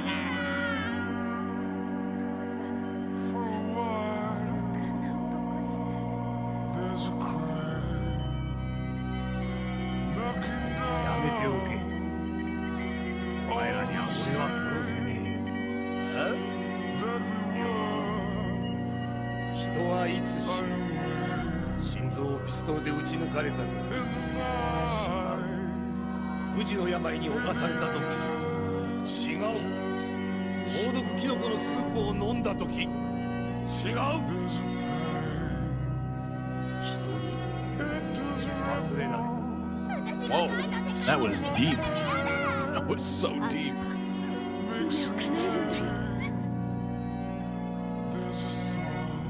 ノジコ、ナミ、大好き。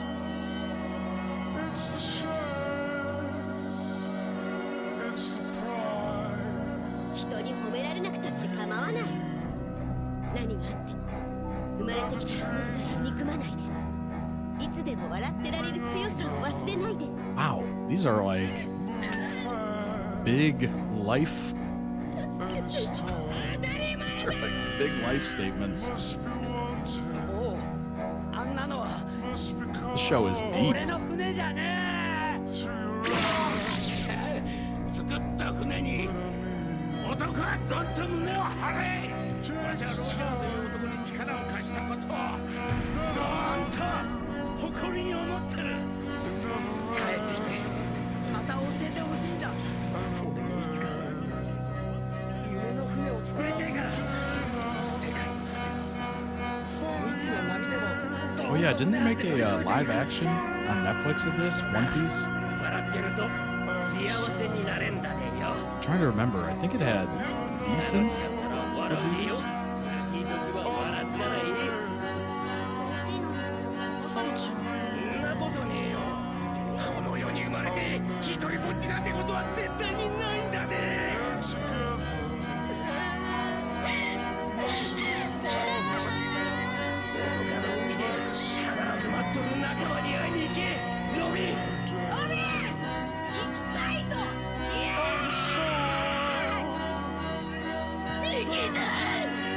The amount of emotion drawn on these faces is unbelievable.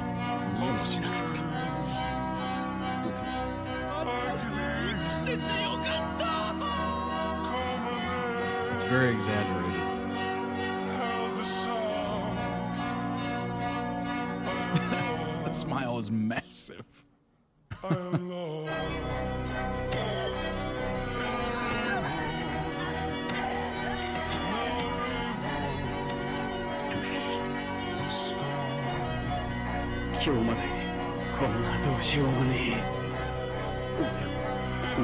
Maybe it's easier to display emotion in anime if it's like exaggerated. I don't know. I'm assuming so.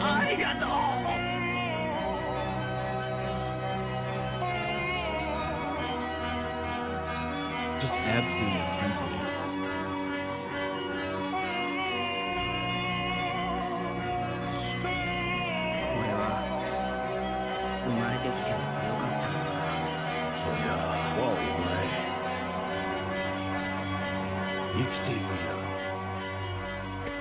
My God, this has a lot of deep sentiments and emotion. Wow, that's actually really surprising. That is very surprising. Link down below in the YouTube description for the original video. Go throw it some much deserved love. Yeah, I think it's purposely drawn exaggerated just to convey those emotions and make them a little bit more deep or obvious in a way. Maybe it's kind of harder to recognize slight changes in emotion if it's drawn. I'm not exactly sure. That is my guess. But obviously art styles are open for interpretation. I think that was generally nice. I liked it. It's a little over the top, but hey, looks good. It looks really good. I love the messaging of the show. It seems to be like one of those old school shows that has a bunch of like meanings and morals and, you know, all that stuff kind of thrown into it. So you're not only entertained, you're also getting some pretty decent life advice as well. Was I meant to be born? I'm trying to remember it. Was I meant to be born? And the other person said, you'll find that out as you continue to live. That's unbelievable. I love that. That's so good. Oh my gosh. I'm blown away by that. That is really amazing. Obviously, it received a pretty high audience score of 92%. All audience. Monkey D. Luffy wants to become the king of all pirates. Along his quest, he meets a skilled swordsman named Roronoa, Nami, a greedy thief who has a knack for navigation. You know what's funny is that this is exactly how you would expect a crew of a pirate ship, is to just be randomness and probably not the greatest characters morally, right? Amazing characters in their own right, but obviously not on the up and up. Usopp, a great liar, exactly, who has an affinity for inventing. Sanji, a warrior cook, that's good. Chopper, a sentient deer who is also a skilled physician. And Robin, former member of Baroque Works. The gang sets sail to unknown seas in Grand Line to find the treasure of One Piece. That is a heck of a crew. And they all have amazing abilities, which is something you definitely want when you're out there on the ocean. I'm not going to lie. Part of the appeal of it is the fact that you're ultimately free, right? You're a pirate. You're out there. You're not, international waters. You're not beholden to any laws. You are ultimately free, but also terrifying. Being surrounded by water, not seeing any land anywhere around you. Like that, the idea of that to me is a little crazy. How I would handle that, I have no idea. I've never been on a boat where I saw no land. I think that's right. I've been on a ferry, but it wasn't so far that I didn't see anything in any direction. It was close enough to land where I could see it in the distance. You know what I mean? Just very minimal, but you could still see it. Like it wasn't completely in the middle of the ocean. So never experienced that. That is something I don't know how I'm going to handle, but it's one of those things. It's one of those things. Seems like a wonderful concept. Obviously, a lot of great voice actors to be able to give all those emotional pleas. Yeah, I was right. Okay. So there was a live animation that came out for a live, why did I say live animation? Live action show that came out on Netflix for one season right now. In 2023, critics gave it an 85%. Audience gave it a 95%. That's all audience. Critics, top critics 71, all critics 85. So obviously the top critics are very critical. And then when you put in the normal critics, it kind of raises it up. But yeah, that's amazing. So it's probably a pretty good show, both of them. If you haven't seen the live action, maybe give it a shot. Manga started in 97. There's 1,100 chapters and 108 volumes. Oh my gosh. July 22nd is One Piece Day. That is coming up in Japan. One Piece Day is coming up in a couple days. So, hey, if you want to celebrate, celebrate.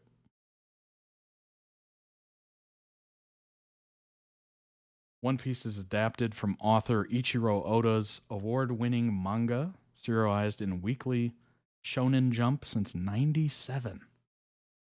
Shonen action manga aimed at a young male audience, focusing on everything readers have come to expect from this demographic. Action-packed stories, exciting fight scenes, wholesome messages, power of friendship, and more. That said, even viewers who tend to avoid shonen shouldn't completely discount the series. There's a reason that One Piece has remained in the anime world's uppermost echelon for so long, often receiving higher praise than other classics such as Naruto and Bleach, two rivals. Why you should watch it. Story quality has remained the same for decades. That's impressive. That's impressive. Has widely influenced the anime-manga medium. It's great from the very first chapter episode. Obviously, this is quite biased, but I'm assuming it's correct. Ability to be consistently great over multiple decades is a rare and incredible achievement in the anime industry. Question isn't why does One Piece get good, since it is good from the very start? Well, there you go. Gosh, that's high praise. Where to start? I'm assuming the first episode. Many people find it difficult to get into. Many fear that they've missed the boat, so to speak. Oh, pun intended. First suggestion isn't to watch the anime, but rather to begin with the source manga. I mean, that makes sense. But if you're more of a visual person, I'm assuming you just jump into it, right? Manga fan could easily read one volume per day, and if they kept it up daily, they could blitz through the current 103 volumes in just over 3 months' time. For a juggernaut series like One Piece, that's actually pretty quick. Far more so than the anime is. That makes sense. Because the animes obviously are a little longer, they're drawn out. Where to read and watch. Crunchyroll has all of them. Funimation, all Netflix seasons 1 through 13, Hulu 1 through 11, Pluto TV 1 through 16. Good grief, there's so many streaming services. One of the best ways to watch is Crunchyroll, convenient and affordable for most Western fans. 1 through 13 are available on Netflix. Obviously, Netflix has gotten more and more expensive. For the manga, Viz Media is the best bet for reading legally online. I'm assuming there's a lot of ways to watch it illegally. Most recently, One Piece fans, new and experienced alike, can enjoy the live-action adaptation. The first truly great live-action version of any anime series. I would probably assume that's correct. Good grief. List of characters. Extensive cast. I'm assuming over 1,100 chapters. It's a lot of characters. Majority of the characters are human, but the cast also includes dwarfs, giants, mermen and mermaids, fishmen, sky people, and minks. Many of the characters possess abilities gained by eating devil fruits. The series storyline follows the adventures of a group of pirates as they search for a treasure, the One Piece treasure. Yeah, they all look very different. You can tell it's very much the same art style, but yeah, they are. It's like you put them in a random character generator and it just popped out a character. That's amazing.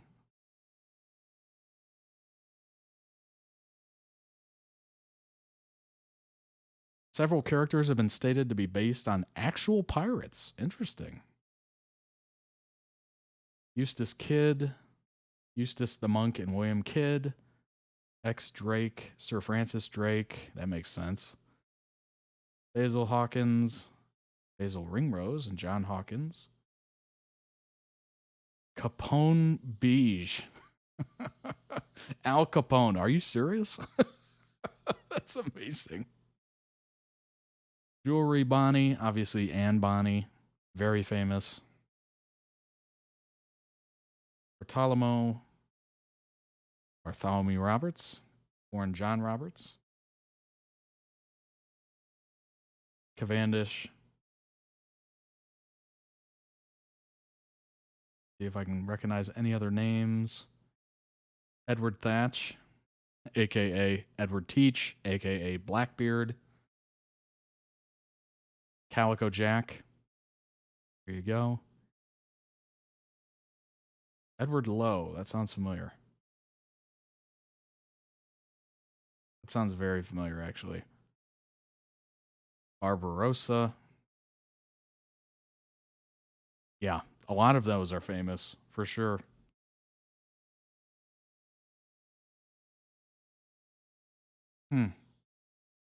Very interesting. The Straw Hat Pirates.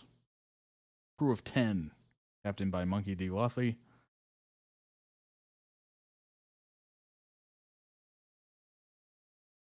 Main protagonist, at age 7, he admires and tries to join the pirates of red-haired skanks. Ridiculed and rejected, he inadvertently eats their treasure. What?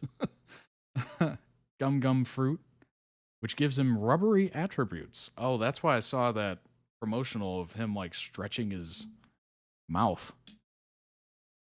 Reckless efforts ultimately led him to grave peril, causing Skanks to lose an arm while rescuing him. After this, Luffy gives up on joining Skanks, resolving instead to start a crew of his own and become king of the pirates. Displeased by Skanks spoiling his grandson, Garp takes Luffy, to be raised by Curly Dadan and her mountain bandits. He becomes a sworn brother with Ace, Garp's other ward, Sabo, local runaway noble. There you go. Due to his infamy, he is one of the pirates who are known as the worst generation. Oh, gosh. That's amazing. That is amazing. That seems like a really good show. Lots of emotion, lots of high impact, lots of good messaging. I like that. I really like that. That's what I miss so much from shows of today. It just seems like they've kind of separated from that. Obviously, you can get a little preachy if you do it a lot, but just those little moments, those human moments of kind of sprinkling it in, you know? Just really nice. Really nice to see. That's why so many people enjoyed Boy Meets World. I don't know if you've seen that show, but every episode had like this big lesson in it, and it was very interesting. Did it come off as preachy? Yeah, maybe. Sometimes. Depending on who you are. But I don't know. There was just something wholesome about it. I liked it. Next and last for today and this week is the top 10 epic speeches on Grey's Anatomy. Let's go ahead and jump in. A long speech? You need to go right back in there. You need to give him a long speech. Welcome to Ms. Mojo, and today we're counting down our picks for the top 10 epic monologues/speeches on Grey's Anatomy. Shut up. I'm sure there's some doozies here. Remember? Yeah. Okay. Here it is. If you love someone, you tell them. Even if you're scared that it's not the right thing. Don't be a hero. You're my person. I need you alive. You make me brave. For this list, we'll be looking at the Whoa. times where this long-running medical drama gave viewers plenty to think about. These are a combination of Meredith's inner thoughts and moments where characters made big statements that had us all listening. Which Grey's Anatomy speech had you at the edge of your seat? Let us know in the comments. Number 10, my dreams are coming true. And he said, I'm gonna dance so hard at your wedding. On the day she's meant to marry Callie, Arizona realizes things are not as perfect as they can be. Remembering her beloved brother, she finds herself unable to look past what might have been. My dreams are coming true. Dreams I didn't even know that I had. But my brother's not here. He's missing it. While it seems as if this is a sentiment that is ill-timed considering she's about to be married, Arizona tells Mark how much her brother would have loved to attend the ceremony. Not only does this make for a heartfelt declaration of inner pain, but it also shows how long Arizona has kept these feelings bottled up inside. But why do you think that my dad schedules every minute of every day? If every minute is accounted for, then there's no time to slow down and just...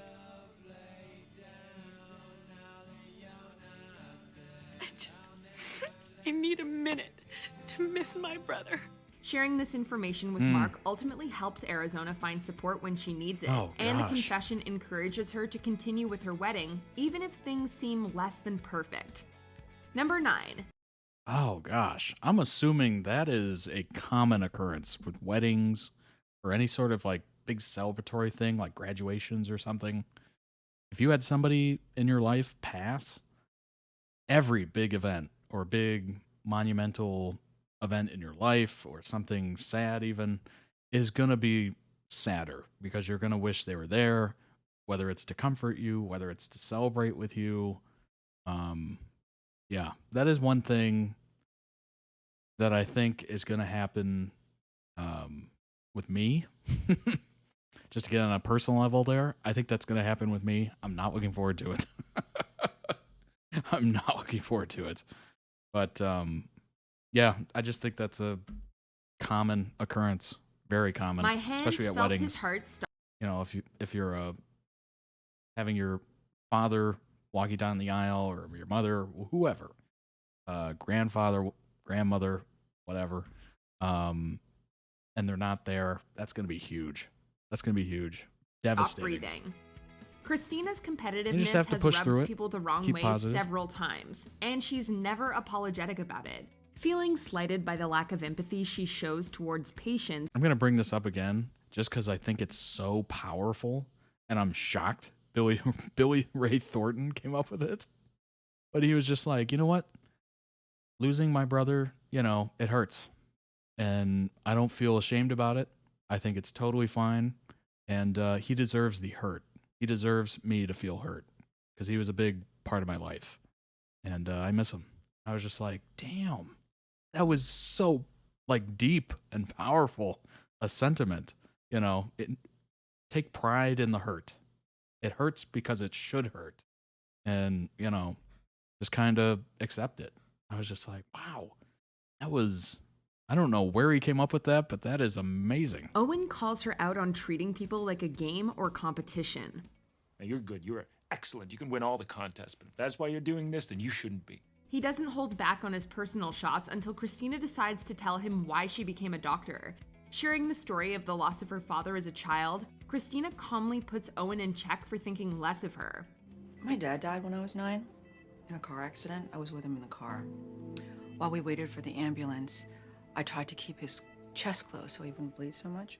We watch as she reveals a new side of herself, and it turns out that everything Christina does is to avoid making someone else feel the loss she did. That's why I do this.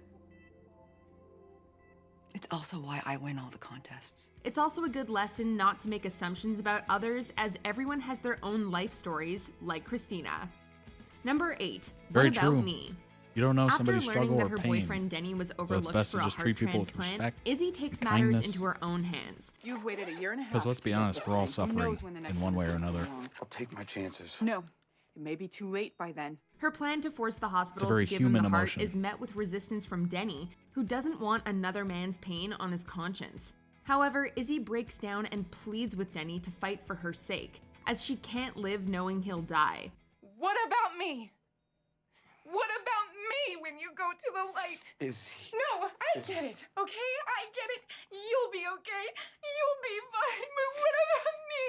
So don't do it for yourself. Do it for me, please. Having put up a brave front all this time, Izzy bears her sorrow to Denny, asking him Good to be Lord. selfish to spare her the pain.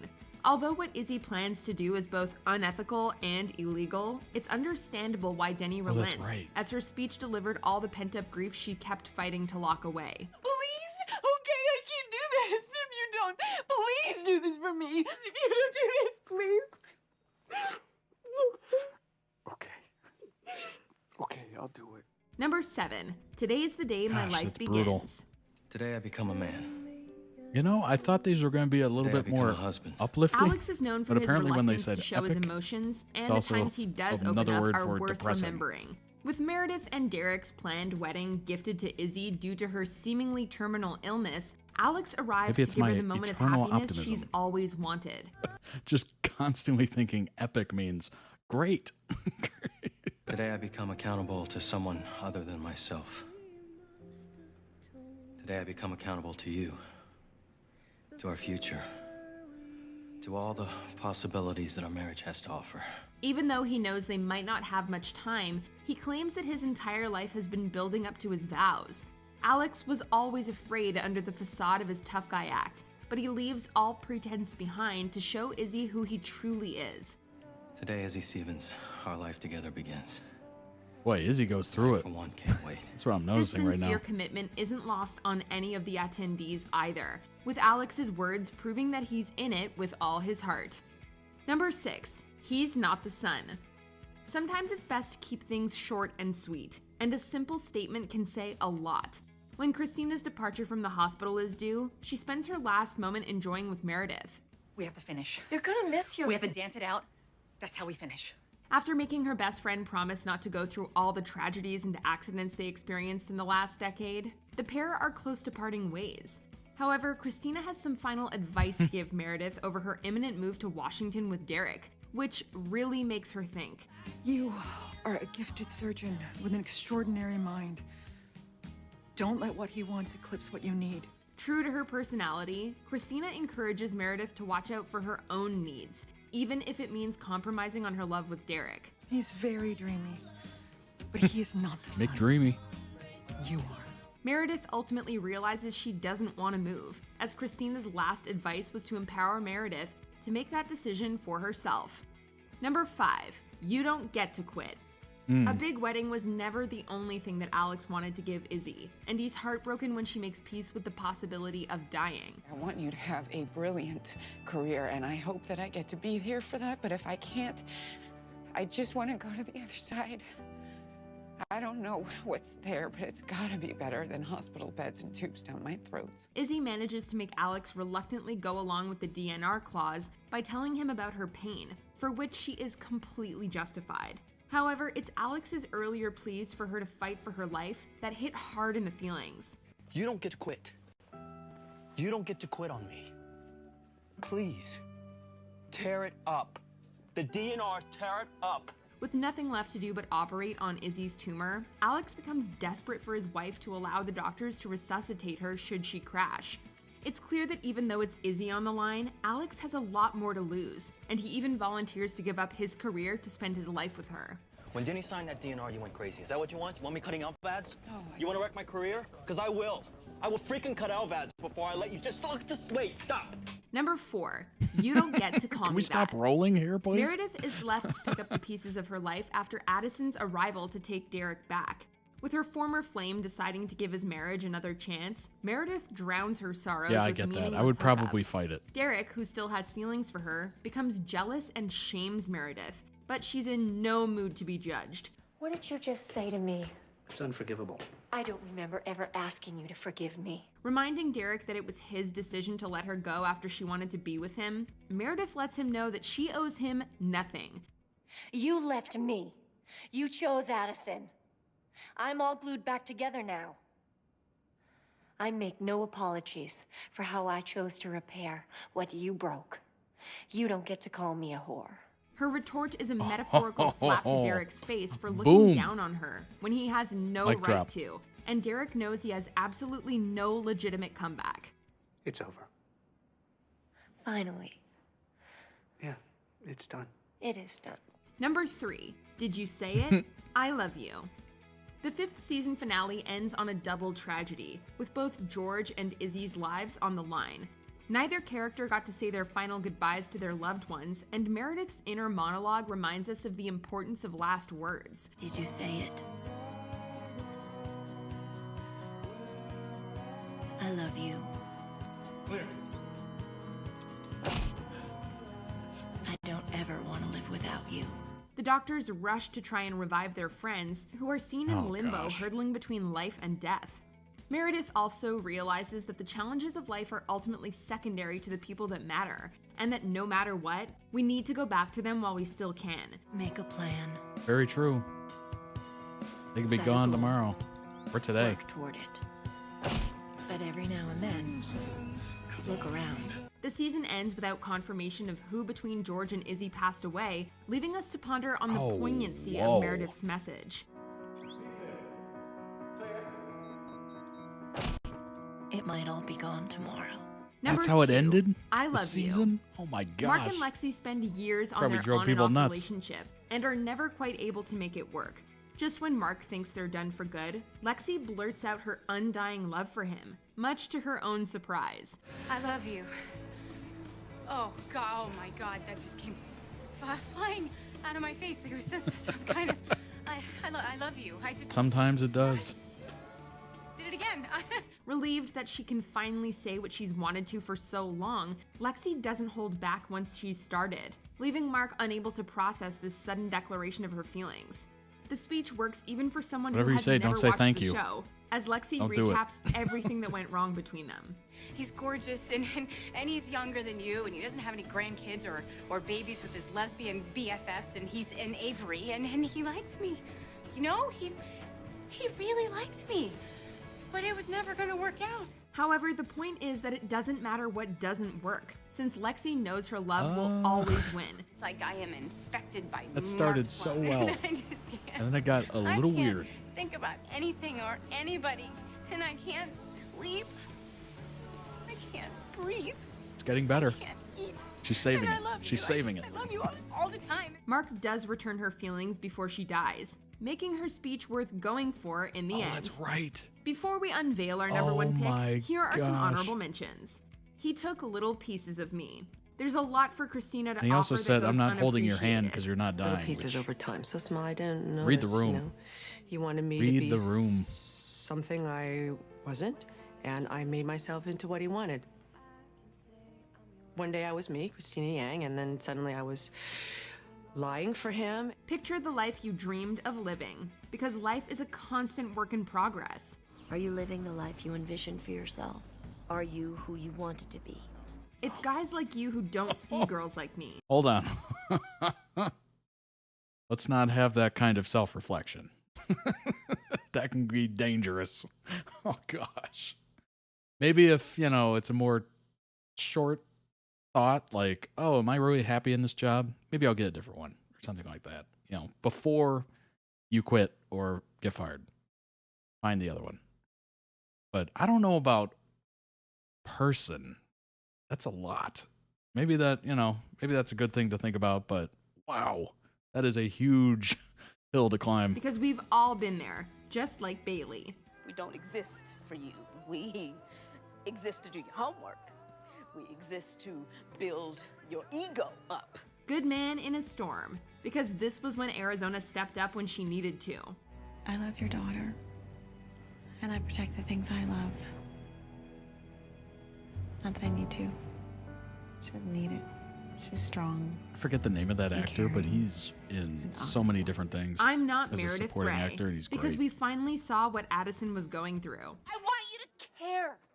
I sleep with your best friend and you walk away. He comes out here from New York and rubs it in your face, and still you get a good night's sleep. What do I have to do?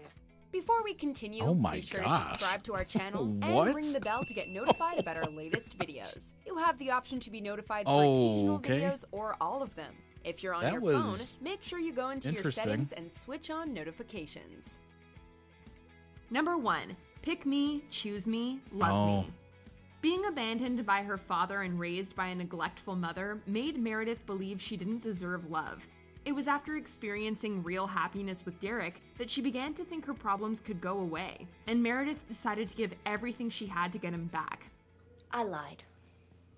I'm not out of this relationship. I've definitely seen this I'm scene in. before I'm so in, it's humiliating. in one of these Putting edits. it all on the line, Meredith asks Derek to go for the love they share over his marriage to Addison. We can't fault her for being selfish here, when this Oh. is a rare moment where Meredith sets herself up to be hurt to regain her happiness. I love you. In a really, really big. Pretend to like your taste in music. In a really big. Let you eat the last piece of cheesecake. Hold a radio over my head outside your window.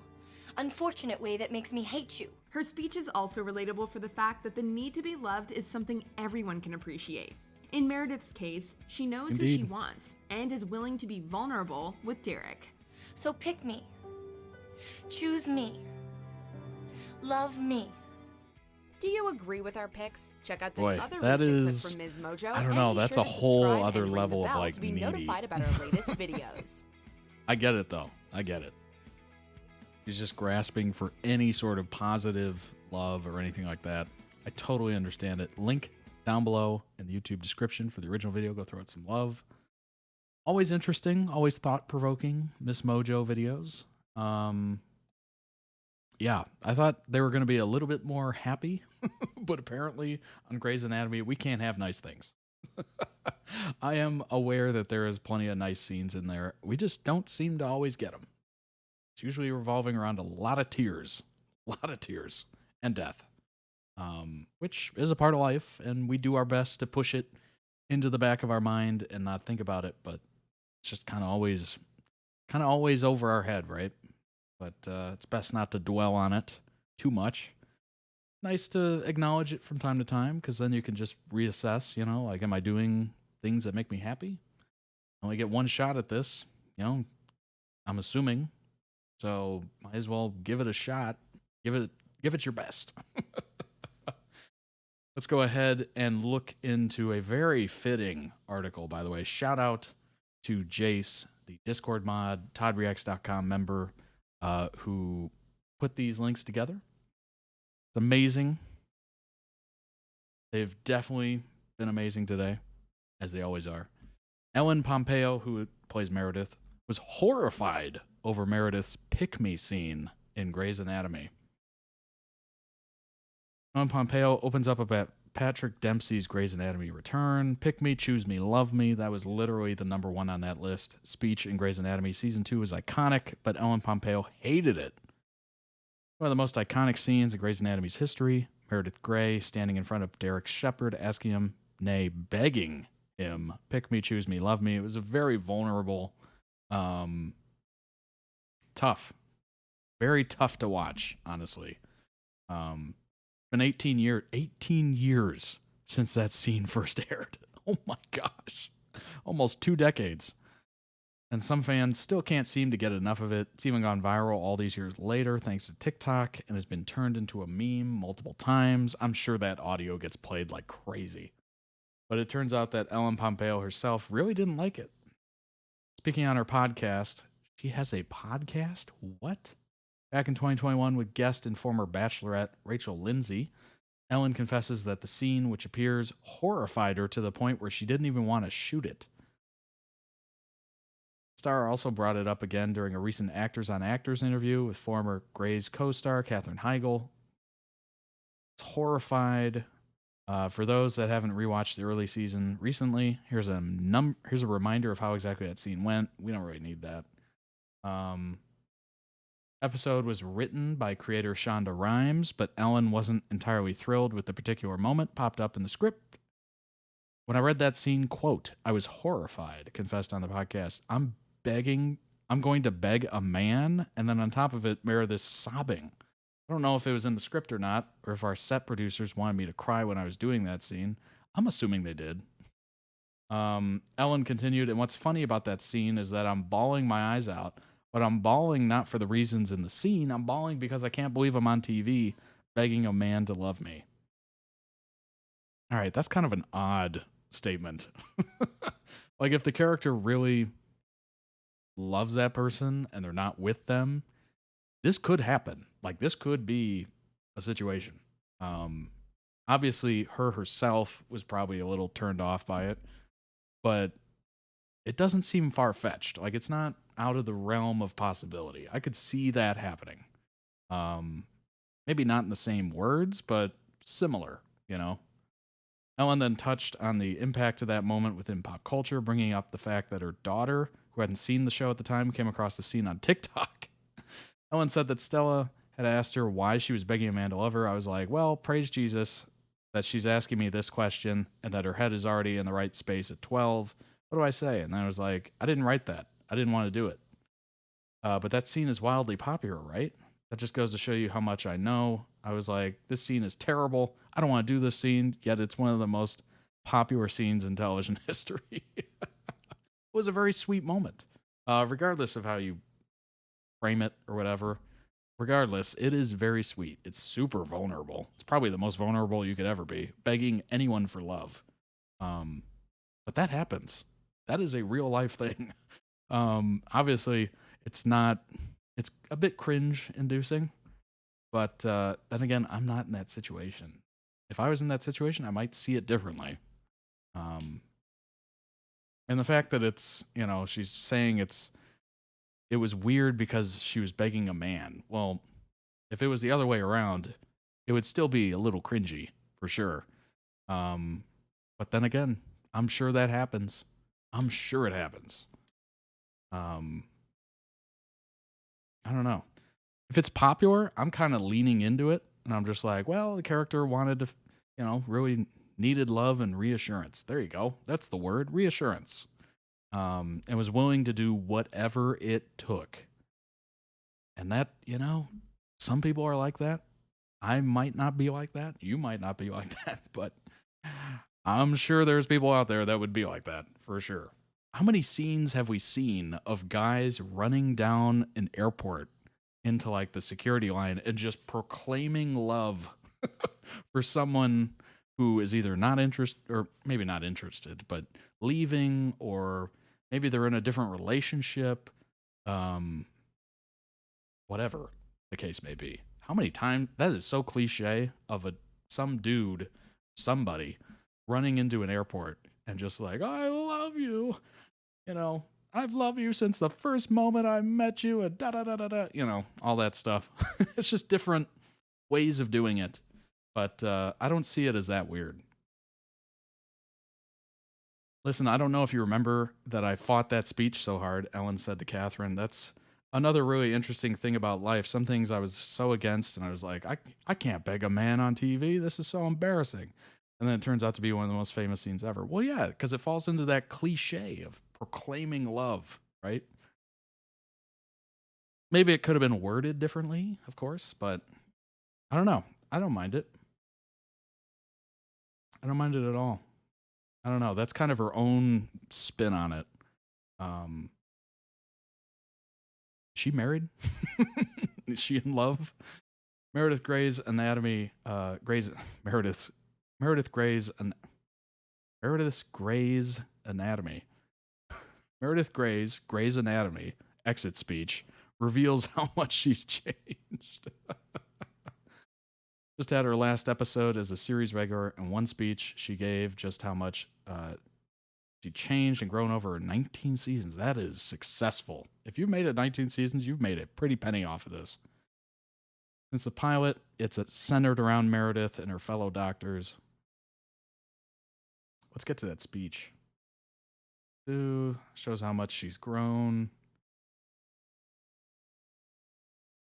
Specifically in relation to her boyfriend, Nick, it has been unclear up until then whether he'd be following her to Boston. Meredith ended up telling Nick, I want you in my life if you want to be in my life. But if I have to choose, I'm going to pick me. I'm not going to beg you to love me. Wow. Could you imagine if your significant other said that to you? You'd be like, excuse me? Coming off a little selfish there, aren't we? What happened to us? I thought this was an us thing. That's crazy. One of Meredith's most iconic speeches was "Pick me, choose me, love me." Oh, this is kind of framing it the same way. Yeah. Yeah, that's cringe. I'll say her take is pretty cringe, honestly. She also tells Nick that she's a grown woman with a big life, acknowledging that she has learned from her past mistakes and knows her worth. Oh my gosh. Whatever happened to love? Arc came full circle. One of the best parts of Grey's Anatomy is the mentorships and being able to see the doctors grow in their careers. Meredith has had many mentors over the years, from Richard to Bailey to even Derek, but she's also been able to be a mentor herself. And her new mentee, Simone, tells Meredith she was sorry for being emotional after losing a patient. Meredith tells her, be sorry when you stop feeling the losses. Right. I think Dr. Cox said that in Scrubs, which is a fantastic show. If you've never watched Scrubs or binged the entire series, do it. That is a great show. But yeah, I'm pretty sure Dr. Cox told JD that. Or maybe not. Was it JD? Or, yeah, probably JD. But I remember a similar sentiment being shared there. Because JD was a little surprised that Dr. Cox was so taken aback by someone dying. And he basically said along the lines of something like that, where if you lose the ability to be angry or upset when somebody, a patient that you've been looking after dies, you got to get out. Get out of there. She was able to leave behind one last piece of advice that will make someone else a better doctor. Also left Simone a key to her house, which she and her fellow interns have made into their home at the start of Grey's Anatomy. The end of the winter premiere saw Simone, Lucas, and Yasuda all moving into the house, bringing everything full circle. Meredith flew to Boston, and her final scene spoke her final words on Grey's Anatomy as a series regular taken from her patient, Tessa's last book, "The Sun Still Rises on My Life." That's positive. Meredith has realized what Christina told her seasons ago. She is the sun, and this may be an end, but it's also a beginning. That is beautiful. That is beautiful. And indeed true. Indeed true. Wow. Yeah, I don't agree with that take. I like the cheese, okay? I like the romanticism. Putting yourself out there and proclamations and all that good stuff. I like it. I guess, yeah, it could be seen as begging if you run in an airport and start yelling your love at somebody and there's just people all around like, what? That's somewhat begging for sure. I don't see anything wrong with it. Just depends on your personal viewpoint. But it is what it is. She's well within her right to have her own viewpoint, and I am well within my right to have mine. And so are you. But that was fantastic. Some of those were really sad. Some of those were really deep. Some of those were positive. I just thought it would be a little bit more positive to end on. It's always, I try to plan to have at least a little upswing at the end. But I don't know. I don't think we got it. Anyway, thanks so much for watching. I hope you enjoyed it. If you want to request your own videos, you can do so. ToddReacts.com. Season and series tiers is how you do it. Go ahead and join the Discord. We're over 113 members strong. Very nice group of people. I'm sure you're a nice person. Go ahead and join it. It's free. The link is available everywhere on the Twitch profile, under every video on YouTube, etc. Check out the summer collection at ToddReacts.com. What else? Oh, follow the Twitch if you're watching on Twitch. We're almost to 100. As you can see, the ticker down here, we're almost to 100 followers. We are now a Twitch affiliate, which just means ads or something. I don't know what it means. But subscribe to the YouTube channel if you're watching on YouTube. Trying to get to 20,000, but ultimately I think 50 is a good number, and we're marching that way. So tell your friends, tell anybody who's interested in these fandoms that you've seen or you might see. Share the video wherever you want. I appreciate it. Just trying to get more people into this community. I think it's fun. And the Discord has been amazing. Talking to everybody and enjoying our time together. It's been wonderful. I hope you've enjoyed it as well.